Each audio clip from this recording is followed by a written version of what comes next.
Sa maze, lumipad si Dustin sa bilis ng kidlat. Sa wakas nakahanap na ako ng illusionary token. Nagpanting ang kanyang tenga sa mga sinabi nito. Sinundan sila ng nakakatakot na tawanan. Pinakawalan ni Dustin ang kanyang nakikitang pakiramdam at nakahanap ng ilang nilalang na mahigit 10,000 metro ang layo. Bawat isa sa kanila ay nakasuot ng itim na damit at naglabas ng nakakatakot na aura. Ibinaba ng isa sa kanila ang kanyang mga mata. Sinusuri ang token na nakahawak ng maluwag sa kanyang kamay. Isa itong illusionary token. They are from the underworld. Wow! I can't believe I've found more of them. Sabi ni Dustin habang nakabukas ang mga labi ng mabistong ngisi. Matagal na panahon na ang nakalipas mula nang magkaroon ng sama ng loob si Dustin sa underworld. Humph! Ngumuso si Dustin habang pinagmamasdan silang nakatingin sa token. Inilabas niya ang batas ng ilusyon. At lahat ng ilusyon sa malapit ay naging marahas. Maraming ilusyon ang dumaan patungo sa mga nilalang mula sa underworld. Ang mga bagay na hindi nila maisip ay lumitaw at nagsimulang maglunsad ng mga pag-atake sa kanila nang walang tigil. Parg! Layuan mo ako! Ang mga nilalang mula sa underworld ay sumigaw at naglunsad ng ilang mga pag-atake pabalik. Gayunpaman, sa ilalim ng kontrol ni Dustin, napakaraming ilusyon at napakalakas ng mga ito. Bilang resulta, ang mga nilalang na ito mula sa underworld ay nahulog sa gulat at halos hindi maipagtanggol ang kanilang sarili. Gamit ang pagkakataong ito, gumapang si Dustin sa nilalang na may hawak ng illusionary token. Nang malapit na siya sa kanyang target, nagsagawa si Dustin ng overlapping lost skill. Ang orihinal na magulong batas ng snow at ang orihinal na magulong batas ng lupa ay pinaghalo. At lumipad sila sa nilalang na may illusionary token. Sa isang iglap, binalot siya ng dalawang batas. Sino ang nandoon? Sagutin mo ako. Walang sumigaw ang nilalang mula sa underworld. Nadaig siya ng overlapping lost skill. Masyadong biglaan at mabilis ang pag-atake ni Dustin. Bilang resulta, ang nilalang mula sa underworld, na nakatutok sa pagharap sa mga ilusyon, ay nahuli, bago niya napagtanto kung ano ang nangyayari. Nagulat siya nang makitang hindi makagalaw. Itinaas ni Dustin ang kanyang kamay at kinuha ang token ng walang pawis. Pumunta ka sa impyerno. Hindi pinansin ni Dustin ang sigaw niya at hinampas siya ng palad sa ulo. Bang! Nawala ng mahirap na tao, hindi alam ang kanyang tanda kundi pati na rin ang kanyang buhay. Matapos makuha ang kanyang mga kamay sa illusionary token, si Dustin ay walang ibang pag-aalinlangan kaya tumalikod siya at umalis. Sa isang iglap, wala na siyang makita. Ang ibang mga nilalang ng underworld ay abala sa pagtatanggol sa kanilang sarili mula sa mga ilusyon na hindi lang nila napansin ang pagkamatay ng kanilang kasama. Pagkaraan ng ilang sandali, natagpuan ni Dustin ang kanyang sarili sa isang liblib na lugar at nakaupo sa isang cross-legged na posisyon. Sa harap niya, isang illusionary token ang lumipad. Kumikinang sa malambot na liwanag. Ibinaon ni Dustin ang sarili sa pag-unawa sa batas ng ilusyon sa loob ng token. Mga ad ng pop future. Nang sumunod na araw, tumayo siya at sumuntok sa hangin bilang pagdiriwang. Haha, hindi magtatagal bago ko matutunan ang batas ng ilusyon. Bulalas niya, sa loob lamang ng ilang araw. Mabilis siyang sumulong sa paglilinang ng batas ng ilusyon. Pero may paraan pa rin ako. Kailangan kong makahanap ng 4 o 5 higit pang illusionary token. Iyon ay sapat na upang gawin ito. Bulong ni Dustin sa sarili. Pagkatapos ay nagpatuloy siya sa paghahanap ng higit pang mga illusionary token. Makalipas ang isang oras, may nakita siyang babaeng papalapit sa kanya. Alam ba niyang may mga token ako? Pumunta ba siya para sa kanila? Naisip niya sa sarili. Habang papalapit ang babae, nakita niyang may pagkataranta ang mukha nito. Tumaas at bumagsak ang kanyang dibdib kasabay ng mabibigat na paghinga. Mukhang kakatakbo lang niya mula sa isang away. Siya ay tumingin tungkol sa 23 taong gulang at siya ay napakarilag. Hindi ako makapaniwala na mayroon siyang 2 illusionary token. Bulalas ni Dustin pagkatapos niyang gamitin ang kanyang espiritual na kahulugan upang suriin ang babae. I wonder kung sino ang babaeng ito. May dala siyang 2 token. Kung maaari kong makuha ang aking mga kamay sa kanila, ito ay magiging lubhang kapaki-pakinabang sa paglinang ng batas ng ilusyon. Pero hindi ko man lang alam ang identity niya. Sa palagay ko ay hindi magandang ideya na nakawin ang kanyang mga token. Napaisip si Dustin sa sarili. Hindi siya isang malupit at masamang tao. Sa kabaligtaran, siya ay isang tao ng prinsipyo. Kung ang babaeng ito ay mula sa lahi ng hayop, ang Underworld, ang Novel Court o ang Divine Corpse Palace, hindi siya magdadalawang isip na kunin ang mga token at patayin siya. Ngunit hindi siya sigurado kung sino siya. At wala siyang dahilan para saktan siya. Ayaw niyang magkamali. Hinding-hindi makikialam si Dustin sa mga taong hindi muna gumawa ng mali sa kanya. Hindi niya estilo ang magnakaw ng mga bagay sa isang estranghero ng walang dahilan. Ganito naman palagi si Dustin. Wait, mananatili ako dito. At hihintayin niya akong atakihin. Kapag siya ang nagkusa na suntukin ako, hindi ako magpapakita sa kanya ng anumang awa. Naisip niya na ang planong ito ay pabor sa kanya. Pagkatapos ng lahat, karamihan sa mga tao ay nauwi sa pag-atake sa kanya sa huli. Kaya naman tumayo si Dustin at pinagmasdan ang babaeng papalapit sa kanya. Sa sandaling iyon, ang kanyang espiritual na pakiramdam ay nakakuha ng maraming tao sa mga takong ng babae. Nang maramdaman niya ang mga humahabol sa kanya, nakilala niya na sila ay mula sa lahi ng hayop. Isa pa, kilala niya ang isa sa kanila. Ito ay si Lawrence, na isang tunay na katamtamang antas na banal na Diyos. Minsan ay nakipagpustahan si Lawrence kay Wilfred sa wrestling ring ng Beast City. At nawala ang lahat ng mayroon siya. Haha! Hindi ka makakaalis. Mga ad ng Pop Future. Dapat sumuko ka na lang. Wow! Hindi ko akalain na may makakabangga akong sirena dito. Nabalitaan ko na makabubuti sa paglilinang ng mga magsasaka kung makikipagtalik sila sa isang sirena. Higit pa rito, makukuha nila ang lihim na kasanayang pag-aari ng lahi ng sirena. Ito ay may kaugnayan sa orihinal na magulong batas ng tubig. Ito ay magpapahintulot sa isa na kontrolin ang lahat ng tubig. Kapag na-master na nila ito, syempre, ang lihim na kasanayan ay napakaganda. Dahil nakabangga tayo ng sirena, kailangan na nating kumilos. Pagkatapos nating mahuli ang sirena na ito, makukuha na niya ang lahat sa sako. Teka, at may dala siyang 2 illusionary token.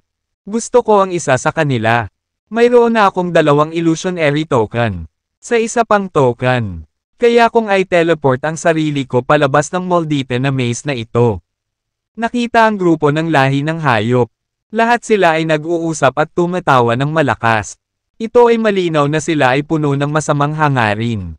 Nag-uusap sila ng malakas para lang takutin pa ang biktima. Namutla ang mukha ng babae. At may nakasulat na gulat sa kanyang maselang mukha. Hindi niya alam kung saan siya susunod. Malapit na siyang ma-corner. Kung mahuli ko siya at papatayin sila, makakakuha ako ng isa pang 4 na illusionary token. Napaisip si Dustin. Tuwang-tuwa. Ang babaeng tumatakbo ay may dala 2 token. Ang mga miyembro ng club ng lahi ng hayop ay hindi bababa sa 2. At hindi ko narinig iyon ng tama. Isang sirena. Akala ko isa lang silang mito. Hinayaan ni Dustin na maunahan siya ng curiosity at pinagmasdan niyang mabuti ang babae. Noong nabubuhay pa siya sa Earth, naalala niyang nagbasa siya ng mga kwento tungkol sa mga sirena. At ngayon ay nakatagpo siya ng isang tunay na sirena. Ang ganda niya, sabi ni Dustin. She is as beautiful as Caroline, Ivy, Sue, and Violet. Dagdag pa niya sa loob. Haha, matagal na kaming nakikipaglaro sa kanya. Hintayin mo ako. Dadalhin ko siya saglit. Isang tunay na medium grade na banal na Diyos ng lahi ng hayop ang iminungkahi. Pagkatapos ay nagsagawa siya ng isang enchantment na may kaugnayan sa kasanayan sa paggalaw ng katawan. Sa isang iglap, nag-transform siya sa isang asul na liwanag at lumipad papunta sa sirena. Gamit ang enchantment, siya ay ilang beses na mas mabilis kaysa karaniwan. Sa isang kisap mata, naabutan niya ang sirena. Lumuhad siya sa harapan niya at nag-cross arms na hamarang sa dinadaanan niya. Huy bitch! Sa tingin mo ba makakatakas ka sa amin? Pinaglalaroan ka lang namin. Ngumiti siya sa nakakatakot na paraan at binabaybay ang kanyang mga mata pataas at pababa sa kanyang katawan. Ang mga alingaw-ngaw ay ang mga sirena ay kaakit-akit. Deserve mo ang reputasyon na iyon. Ang kanyang matatalas at maalay na mga mata ay umikot muli sa kanyang kurbadang katawan. Ah, please bitawan mo ako. Sigaw ng babae. Inabutan ng takot at kawalan ng pag-asa. At umikot sa kanya. Nagtataka siyang tumingin sa paligid para sa anumang posibleng pagtakas. Ngunit wala. Siya ay natakot. Kahit na siya ay talagang isang tunay na preliminary grade na banal na Diyos. Hindi dapat maliitin ang kanyang lakas. Gayunpaman, ang grupo ng halimaw na nakapaligid sa kanya ay binubuo ng ilang tunay na katamtamang antas na mga banal na Diyos. Sa puntong ito, siya ay kasing hina ng langgam at walang pagkakataon laban sa kanila. Haha, dumb bitch. Hindi mo kami malalampasan. Sumuko ka na at malamang ay hahayaan ka naming mabuhay. Ang mga miyembro ng lahi ng hayop ay nanunuya at nilubayan siya sa umaatungal na pagtitiwala. This is interesting. Isa siyang sirena. Sa buong buhay ko, hindi ko inaasahan na makakahuli ako ng sirena balang araw. Sabi ng isa sa kanila. Haha, mabuti. Sila ay tila nakakaakit tulad ng sinabi sa kanila. Just look at her. Ngumisi ng masama ang isa pang miyembro. Ang mga tao sa lahi ng mga ay sa kanya ng mabuti. Pagnanais na magkaisa sa kanilang mga hayop tumingin sa mga mata. Well, cut the crap. Kunin muna natin siya. Pagkatapos nito, magagawa mo ang lahat ng gusto mo sa kanya. Pinutol sila ni Lawrence. Kayo, lahat kayo. Lumayo kayo sa akin. Napasigaw ang sirena sa takot. Nanginginig ang mga kamay niya at nanginginig ang mga mata niya sa takot. Biglang umalangaw-ngaw ang isang tamad na boses. Wow! I am impressed. Look at you guys. Bullying. Mahinang babae. Sino ka? Lumingon ang mga miyembro para hanapin kung saan nanggagaling ang boses. Sino ka? Maya-maya. Nahulog ang kanilang mga mata sa isang binata. Naglakad siya palapit sa mga ito ng casual. Walang halong ngiti sa kanyang mukha. Ito ay walang iba kundi si Dustin. Ikaw. Wala kang tao. Sigaw ni Lawrence habang nakaturo sa kanya. Siyempre nakilala niya agad si Dustin. Nag-iwan ng pangmatagalang impresyon sa kanya ang lalaki kahit noon pa man. Teka, hindi ba siya ay isang ordinaryong preliminary grade na banal na Diyos? Tanong ng kabilang grupo na tila nakalimutan na ni Dustin. Kung tutuusin, sa kanila, siya lamang ang malungkot at mahinang alipin ni Wilfred. Ang mga tunay na banal na Diyos ay hindi nagbigay pansin sa mga alipin. Na malamang kung bakit hindi nila nakilala si Dustin. Haha, ang gayong mahina ay maaaring makipag-usap sa atin sa ganoong paraan. Anak, naghuhukay ka ng sarili mong libingan. Nagtawanan ng mga tunay na divine God ng lahi ng hayop sa kanilang sarili. Mga ad ng pop future. Ikaw, isa kang ordinaryong preliminary grade na banal na Diyos mula sa lahi ng tao. Sa paningin ni Dustin, ang sirena ay nabuhayan ng loob at tuwang-tuwa.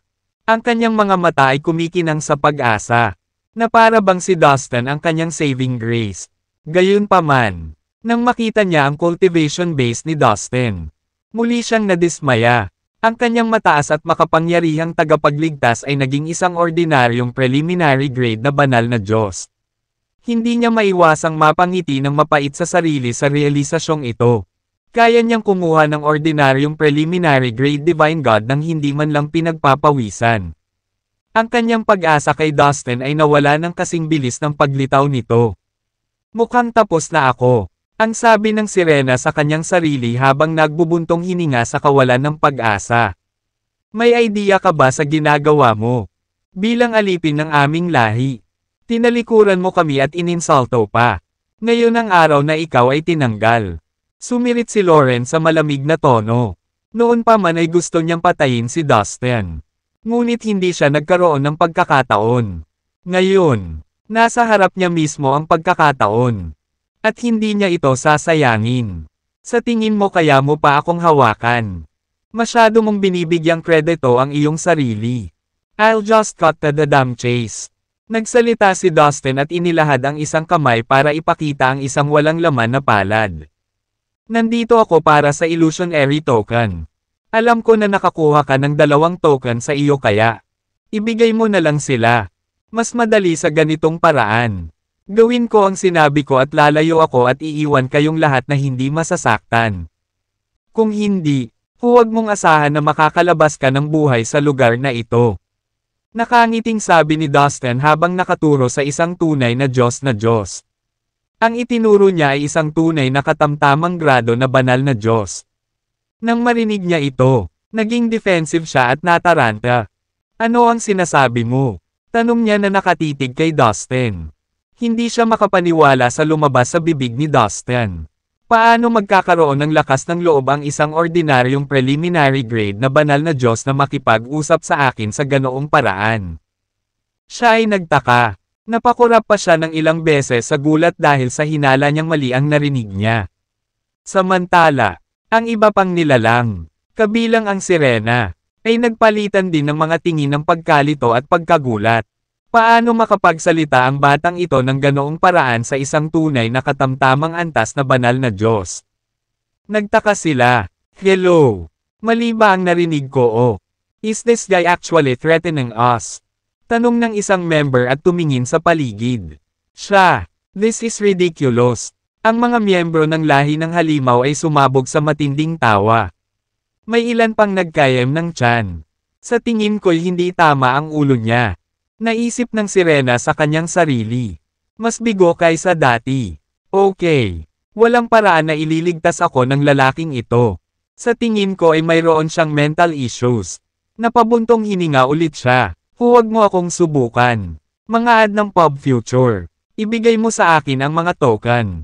Ngayon. Kung hindi, hindi ako magdadalawang isip na gumawa ng hakbang. Udyok ni Dustin habang ang mga sulok ng kanyang mga labi ay pumulupot sa isang mapang asar na ngiti. Damn it, anak. Stop bluffing. Halika at ipakita mo sa akin kung ano ang mayroon ka. Sinubukan siya ng tunay na katamtamang antas na banal na Diyos, na hindi naniniwala sa anumang lumalabas sa kanyang bibig. Sige, kung sasabihin mo. Nagkibit balikat si Dustin. Sa sandaling matapos siyang magsalita, ang lahat sa paligid nila ay nagsimulang marahas na nanginginig. Tulad ng mabilis na pag-agos ng mga ilog. Ang mga ilusyon ay lumipat patungo sa galit na tunay na medium grade na banal na Diyos ng buong puwersa. Bastos ka. Iwanan mo akong mag-isa. Hindi inaasahan ang kapangyarihan ni Dustin. Ang banal na Diyos ay nakulong sa hindi mabilang na mga ilusyon. Nag-teleport si Dustin sa gilid niya. Ang tunay na banal na Diyos ay abala sa mga ilusyon na dumagsa sa kanya. At saka, napakabilis ni Dustin. Kaya naman, hindi niya napansin na nasa harapan na pala niya si Dustin.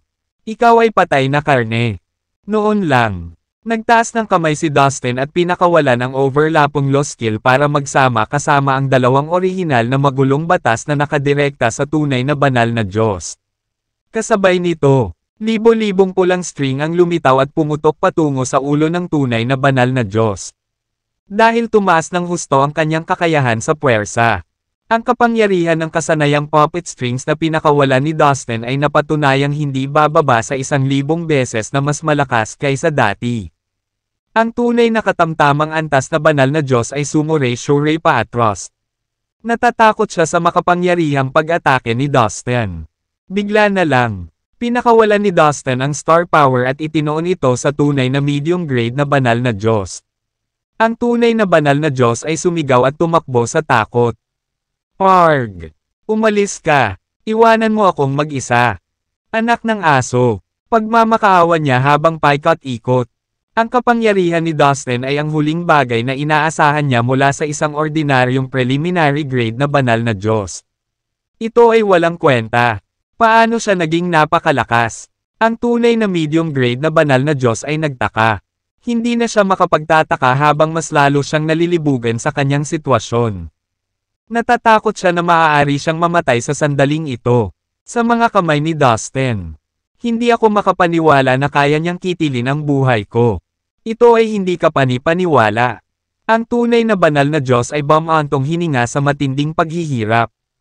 Ang lahat ay nangyari ng sunod-sunod. Kung saan ang mga welga ni Dustin ay nagiging misteryoso at nakamamatay habang sila ay umuunlad. Ang tunay na banal na Diyos ay sumigaw sa sakit. Puff! Sa isang iglap, nag-iwan si Dustin ng 12 butas sa kanyang katawan at pinasabog ang kanyang mga braso na parang dinamita. Pagkatapos, isang malaking butas ang nabuo sa kanyang tiyan. Kinuha ni Dustin ang lahat ng kanyang mga ari-arian. Kasama dito ang walang iba kundi ang illusionary token na hiniling niya sa simula. Walang nakakita sa pagdating nito. Inaasahan ba nila ang pambihirang kapangyarihan ni Dustin? At bilis, lumampas siya sa inaasahan nila sa kanya at ito ang pinakanatakot sa kanila.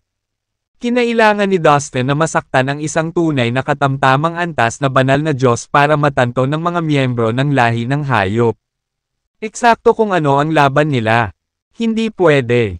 Isa ka lang alipin. Saan mo nakuha ang fighting power na ito? Ito ay imposible. Kahit si Wilfred ay hindi kasing lakas mo. Sabihin mo sa akin. Alipin ka ba talaga ni Wilfred? Sigaw ni Lawrence kay Dustin nang bumalik ito sa katinoan. Nadala siya. Alam na niyang mas malakas si Dustin kaysa sa mga nasa kanyang vital energy realm. At kahit isang ordinaryong premium grade na divine god ay hindi katugma ni Dustin. Ngunit ito ay lampas sa kanyang wildest imahinasyon na Dustin ay maaaring sugatan ang isang tunay na medium grade banal na Diyos sa punto kung saan siya ay hindi maaaring tumayo. Parang walang kalaban-laban si Dustin. Kahit na nakita mismo ni Lawrence kung paano natalo ni Dustin ang kanyang kasama. Nahihirapan pa rin siyang paniwalaan. O hindi, siya ay malubhang nasugatan. Napagtanto din ng ibang mga tunay na Diyos ng lahi ng hayop kung ano ang nangyari at dinagsan nila ang nasugatan. Damn it, ibalik mo sa akin ang mga token ngayon. Ikaw na maliit na bastard. Ang nasugatan na tunay na banal na Diyos ay sumigaw kay Dustin habang sinusubukan niyang pagalingin ang kanyang sarili. No way, akin na sila ngayon. Habang patuloy na tumatayo si Dustin sa mga tunay na banal na Diyos. Ang sirena ay nanonood. Kumulog. Habang nakatitig kay Dustin. Puno ng gulat ang maganda niyang mga mata. Sabi ko hindi kita sasaktan basta ibigay mo ang mga token mo. Dapat ginawa mo na lang ang sinabi ko. Paliwanag ni Dustin na may kasamang malamig na pagngisi.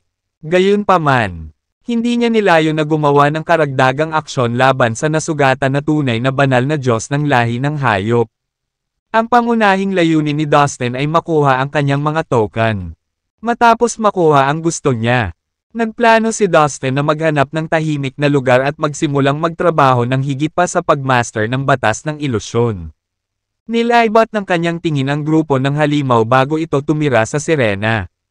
Ilang saglit na natuon ang mga mata niya doon. May dala ring 2 illusionary token ang sirena. At gusto rin itong makuha ni Dustin. Gayunpaman, walang awa yan sa pagitan niya at ng sirena. Mali pa rin kung kunin niya ang mga token niya. Napatingin siya sa sirena at nakita niya ito sa kanya. Maya-maya'y bumantong hininga siya at tumalikod para umalis. Tumigil ka nga dyan.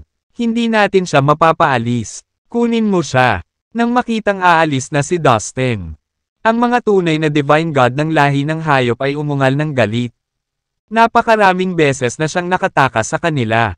Ang oras na ito ay magiging iba. Boom! Boom! Boom! Sabay-sabay nilang inilabas ang kanilang mga demonyong kapangyarihan kay Dustin at sumugod sila sa kanya na parang mga dambuhalang alon. Mga ad ng pop future. Ipinikit ang kanyang mga mata. Tumutok si Dustin at pinakawalan ang batas ng ilusyon sa hangin. Sa isang iglap, hindi mabilang na mga ilusyon ang lumitaw at nauuhaw sa dugo. Sila ay dumagsa papunta sa grupo ng lahi ng hayop mula sa lahat ng direksyon. Mula sa mga ilusyon. Lumitaw ang mga bagay na lampas sa kanilang imahinasyon at sinaktan sila ng mabigat na pag-atake. Marami sa kanila ay mga alipin. At sila ay medyo mahina. Imposibleng makaligtas sila sa mga pag-atake na dulot ng mga ilusyon. Puff! Puff! Puff! Sa loob ng ilang segundo. Isang malaking bilang ng mga alipin ang napatay at ang kanilang espiritual na mga kaluluwa ay nawasak. Sinasamantala ni Dustin ang pagkakataong ito. Pinaandar ni Dustin ang kanyang kakayahan sa paggalaw ng katawan at sumugod sa malayo. Sa puntong ito, sa wakas ay bumalik sa kanyang katinoan ang sirena. Nalaglag ang panga niya. Ang pagpapakita ng kapangyarihan ni Dustin ay nagpapaniwala sa kanya na may iligtas siya nito mula sa lahi ng hayop. Hindi ko maaaring palampasin ang pagkakataong ito. Kung hahayaan kong makaalis ang binatang ito, kukunin nila akong bilanggo. Kailangan kong kausapin siya para tulungan ako. Mukhang may iligtas niya ako. Pagmumuni-muni ng sirena. Sa pag-iisip nito, ginawa niya ang kanyang desisyon. Teka, tulungan mo ako. Sigaw niya sa malutong at balisang boses. Please, huwag mo akong iwan mag-isa. Kailangan ko ng tulong mo. Sigaw niya ulit ng tuluyan nang lumayo si Dustin. Napahinto si Dustin. At nilinggan niya ang sirena. Bakit naman kita tutulungan? Hindi rin kita kilala. Sagot ni Dustin. Totoo iyon. Ngunit may mapaglarong tono sa kanyang boses. Paano ka makakaalis? Ako ay isang babae. Hindi ba't may kasabihan sa iyong lahi na dapat iligtas ng isang bayani ang isang dalagang nasa pagkabalisa? Nag-aalalang sabi ng sirena. Oh, ganoon ba? Haha. Pero ayokong maging bayani. Isang mapaglarong ngiti ang isinagot ni Dustin. Damn it, brat. Ni hindi mo kayang panatilihing ligtas ang iyong sarili. Sa tingin mo ba may iligtas mo ang iba? Kara, guys, hindi natin siya mapapaalis. Sabi ni Lawrence bago siya sumugod kay Dustin. Sa puntong ito, naalis na ni Lawrence ang mga ilusyon. Ang iba pang mga tunay na banal na Diyos ng lahi ng hayop ay lumaya din at sinisingil pagkatapos ni Dustin. Sabihin mo sa akin, bakit kita ililigtas? Mga ad ng Pop Future. Kung bibigyan mo ako ng sapat na magandang sagot, marahil ay pag-iisipan kong lumapit sa iyo upang iligtas. Kung hindi, aalis na ako, sabi ni Dustin sa sirena. Habang nagsasalita siya, ginamit niya muli ang batas ng ilusyon. Isa pang daang ilusyon ang sumugod pabalik sa mga tao ng lahi ng hayop. Si Dustin ang nangunguna sa sitwasyong ito. Parang laro kung saan siya ang laging mananalo. Hanggat pinakawalan niya ang batas ng ilusyon. At pinagsama ito sa kapangyarihan ng maze. Ang kanyang mga kaaway ay walang pagkakataon. Ito pala, ikaw, wala kang pinagkaiba sa iba. Lahat tama. Pangako ko sa'yo, kung mailigtas mo ako, makikipagtalik ako sa iyo kung iyon ang gusto mo. Ngunit kailangan mong aipanga ko sa akin iyon. Hindi mo ako papatayin. At napakakawalan mo ako pagkatapos natin. Ano sa tingin mo?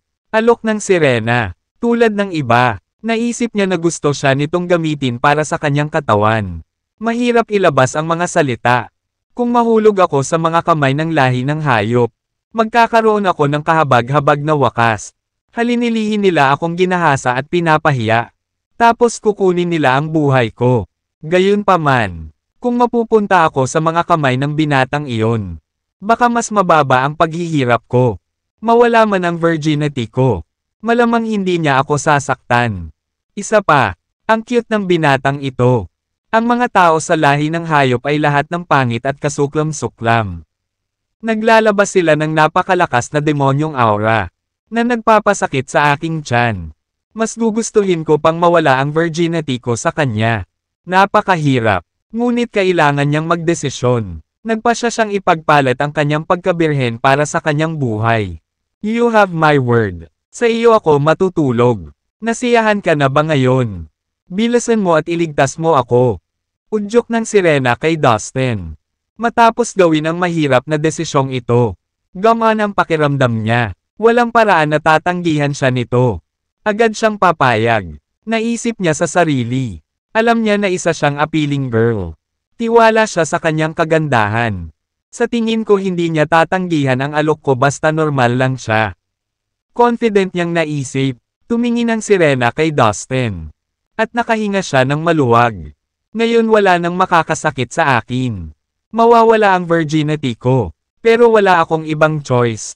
Kung gusto kong mabuhay, may kailangan akong isakripisyo. Tsaka mas mabuti pang mawala ang virginity ko sa binata kaysa mapatay. Hindi ito masamang pakikitungo. Sa pag-iisip pa lang. Hindi napigil ang mamula ang sirena. Tumingin siya kay Dustin at medyo kinakabahan. Nang marinig ang sinabi ng sirena. Natigilan si Dustin. Sa katunayan, gusto lang niya ang kanyang illusionary token. Pero nagkamali ang sirena at naisip niyang gusto niyang matulog. Ahem. Ahem. Ikaw. Tumikim si Dustin bago niya sinubukang magpaliwanag ngunit pinutol siya ng sirena. Huwag kang magsalita ng kahit ano. Nangako akong makitulog sa iyo basta pumayag kang iligtas ako. Ano pang gusto mo? Alisin mo ako dito. Bilasan mo. Nang makita ang ekspresyon ng kanyang mukha. Nagalit ang sirena ngunit balisa rin. Sige. Natigilan si Dustin. Wala siyang ibang choice kundi ang tumango bilang pagsang-ayon. Ilalabas ko muna siya rito. Naisip niya sa sarili. Masasabi ni Dustin na ang sirena ay hindi tuso o masamang tao. Brat, hindi mo kayang protektahan ang sarili mo. May lakas ka pa bang kumilos bilang isang babae? Hindi mangyayari yon. Sigaw ni Lawrence kay Dustin. Guys, kunin mo muna yang sirena. Inutusan ni Lawrence ang iba pang tunay na divine gods ng lahi ng hayop habang itinuturo niya ang sirena. Ang sirena ay hindi nahuli ng mga tao sa lahi ng hayop. Ngunit sa sandaling natapos ni Lawrence ang kanyang mga salita, maraming tunay na divine god ng lahi ng hayop ang sumugod upang hulihin siya sa pagkakataong ito. O talaga, maghintay ka lang at patutunayan kung mali ka. Ganti ni Dustin ng mapanghamong ngisi. Agad namang tumayo si Lawrence na alerto. Boom! Boom! Boom! Ang hindi mabilang na mga ilusyon na malapit sa kanila ay naging marahas at pinalibutan ang mga tao ng lahi ng hayop. Sa katunayan, ang buong espasyo ay napuno ng mga ilusyon. Ang mga ilusyong ito ay binubuo ng maraming hindi tunay na nilalang sa lahat ng hugis at sukat. Ang mga nilalang ay naglalabas din ng mga kakaibang tunog mula sa maririnig na hiyawan hanggang sa dumadagandong na ungol. Biglang, ang mga tao ng lahi ng hayop ay nakulong sa mga mundong nilikha ng mga ilusyon. Paanong posible? Hindi ako makapaniwala. Maaari mo ring kontrolin ang mga ilusyon sa maze. Ano ba ang nangyayari? Paano ka nagkaroon ng ganyang kapangyarihan? Napuno ng pagtataka si Lawrence nang matuklasan niyang kayang manipulahin ni Dustin ang mga ilusyon. Sa puntong ito, agad na sumugod si Dustin patungo sa sirena. Ilang tunay na divine god ng lahi ng hayop ang lumapit at nagtipon sa paligid ng sirena. Naghahanda na maglunsad ng mga pag-atake sa kanya. Dahil sa dami, walang pagkakataon ng sirena laban sa kanila. Habang kinakaharap niya ang kanyang mga kamay na tumatakbo, hindi man lang niya may pagtanggol ang sarili ng maayos. Sa isang round pa lang, natalo na siya at naghanda na ang mga kalaban niya para kunin siya. Hinawakan nila siya sa mga braso at habang hinihila nila, layuan mo siya, sigaw ni Dustin habang kumakatok sa sirena at inaatake ang mga taong nakapaligid sa kanya. Mga ad ng pop future. Ginampanan niya kaagad ang puppet string skill. Ang isang napakalaking bilang ng mga pulang string ay lumitaw kaagad at doon. Sa pag-unlad ng espiritual na pakiramdam ni Dustin, ang kapangyarihan ng mga pulang kwerdas ay tumaas din ng husto. Sa soul sea ng Dustin, ang globo ng espiritual na kahulugan ay patuloy na umiikot habang naglalabas ng espiritual na kahulugan. Sa globo ng espiritual na kahulugan na nagbibigay ng enerhiya, ang mga pulang string ay naging mas mahirap para sa mga tunay na banal na Diyos ng lahi ng hayop na harapin. Higit pa rito, kailangan din nilang pangasiwaan ang lahat ng mga ilusyong iyon. Kinuha ni Dustin ang kanyang tanging pagkakataon. Iwinagayway ni Dustin ang kanyang manggas at kinaladkad ang sirena kasama niya. Tumalikod silang dalawa at umalis sa eksena. 1/3. Habang tumatakbo sila, inactivate ni Dustin ang reincarnation token. Sa isang kisap mata, siya at ang sirena ay wala na. Noong unang pumasok si Dustin sa maze, hindi niya ma-activate ang reincarnation token. Ngunit nakagawa na siya ng malaking pag-unlad sa espiritual na kahulugan at sa batas ng ilusyon. Iyon ang dahilan kung bakit maaari niyang gawin ang reincarnation token ngayon. Wala kang pupuntahan. Mahina ka. Galit na sigaw ni Lawrence. Si Lawrence at ang kanyang mga kasamahan na sumalakay sa sirena ay nasira ang lahat ng mga ilusyon at nagtungo kay Dustin. Gayunpaman, bago pa man mapansin ng lahat, nawala na sa hangin si Dustin. Damn it, nanghihinayang silang nagmura dahil nawalan sila ng target. You weak lang. You better watch for me. I won't let you off the hook. Sigaw ni Lawrence at naguguluhan habang nakatingin sa lugar kung saan nawala si Dustin. Ilang sandali pa ay dumating na si Dustin at ang sirena sa isang liblib na lugar. Paminsan-minsan ay nagnanakaw siya ng mga sulyap kay Dustin. Namumula ang mukha niya na parang nilalagnat. Nakahinga pa siya ng maluwag at parang hindi na siya makahinga. Sa puntong ito, iba't ibang damdamin ang nagsimulang madama sa kanya. Hindi siya sigurado kung siya ay kinakabahan, nahihiya, natatakot, o kahit na malungkot. Bahagya pa niyang anabangan ang susunod na mangyayari. Hindi ako makapaniwala na ibibigay ko ang aking virginity sa isang estranghero mula sa lahi ng tao sa lugar na ito. Nagkataon lang nakilala ko siya. Pagkatapos namin, natatakot ako na baka hindi ko na siya makilala. Pagkatapos kong matulog sa kanya, hindi na siguro ako magkakagusto sa ibang lalaki. Buong buhay ko ba ay gugulin ko ng mag-isa? Tanong niya sa sarili habang ang daming tanong ang nagsimulang tumakbo sa isip niya. Inayos ni Dustin ang sarili at binitawan ang kamay ng sirena. Ligtas ka na ngayon. Sa wakas nawala na sila. Sabi ni Dustin sa kanya sa nakakapanatag na tono. Oo, maaari tayong manatili dito sa halip. Napakalambot ng boses niya na ang hirap pakinggan. Tila, mali ang tingin niya kay Dustin. Tahimik ang lugar na ito. Hindi naman siguro masamang makitulog sa kanya dito. Sa sandaling ito, labis na kinabahan ang dalaga na nagsimulang manginig ang kanyang mga kamay.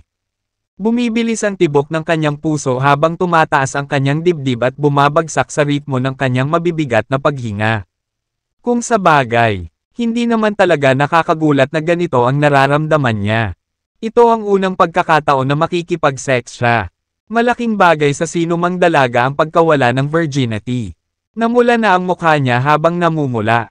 Upang maiwasang makipag-eye contact kay Dustin. Ibinaba niya ang ulo at halos ay sobsob ang mukha sa dibdib. Mga ad ng pop future. Sa pagtingin sa mahiyaing sirena, si Dustin ay nagkunwaring bahagyang umubo habang sinusubukang basagin ang nakakahiyang katahimikan. Huwag kang magsalita ng kahit ano. Let's start. Huwag kang mag-alala, dahil nangako na ako sa iyo. Hindi ko nababawiin ang salita ko. Sabi ng sirena sa napakababang boses. Ikaw. Naintindihan ni Dustin ang ibig niyang sabihin at hindi niya maiwasang matuwa. Mukhang mali talaga ang pagkakaintindi niya sa akin. Naisip niya sa sarili. Huwag mo akong intindihin. Hayaan mong sabihin ko sa iyo ang totoo. Iniligtas kita dahil sa illusionary token mo. Kailangan ko silang hiramin sa iyo ng ilang araw. Huwag kang mag-alala. Ibabalik ko sila sa iyo pagkatapos kong matapos ang aking pagtatanim. Nakakumbinsi na hayag ni Dustin. Sige sa akin. Walang gaanong reaksyon ng sirena sa mga sandaling iyon. Namumula pa siya habang nakayuko ang ulo. Teka, anong sinabi mo? Ikaw, kailangan mo lang hiramin ang illusionary token ko para sa cultivation. Bigla niyang inulit upang lubos na maunawaan ang ibig sabihin ni Dustin. Pagkatapos ay napagtanto niya ang lahat at ganap na natulala. Inangat niya ang ulo niya at tinitigan si Dustin ng napakagandang mga mata. Sa paghusga sa kanyang ekspresyon, alam niyang seryoso ito sa paghiram ng mga token sa kanya. Bago sinabi ni Dustin ang anumang bagay tungkol sa kanyang layunin.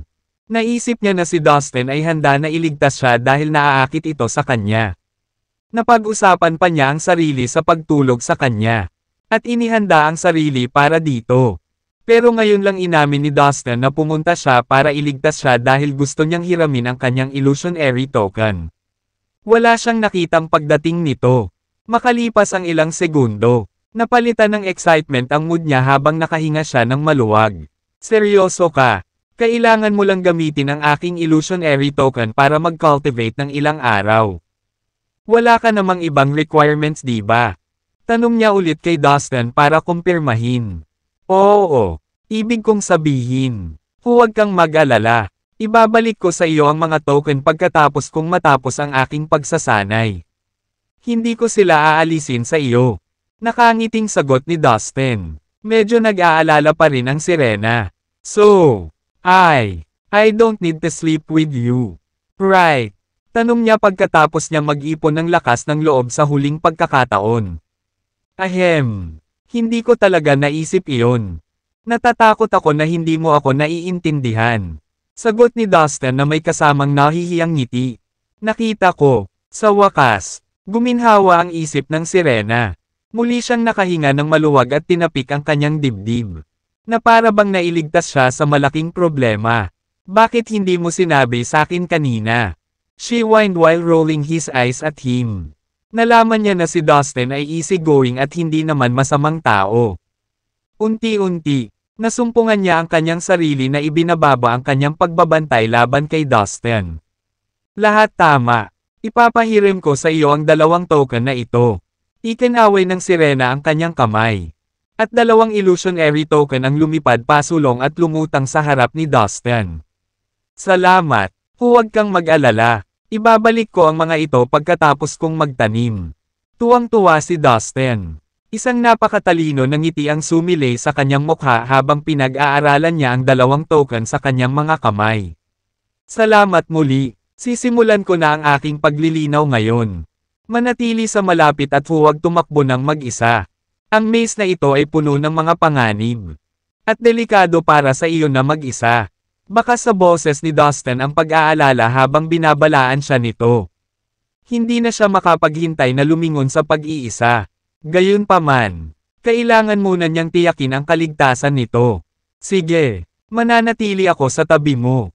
Kahit utusan mo akong umalis, hindi ako makikinig. Sagot ng sirena habang nilalabas ang dila sa parang bata at mapaglarong paraan.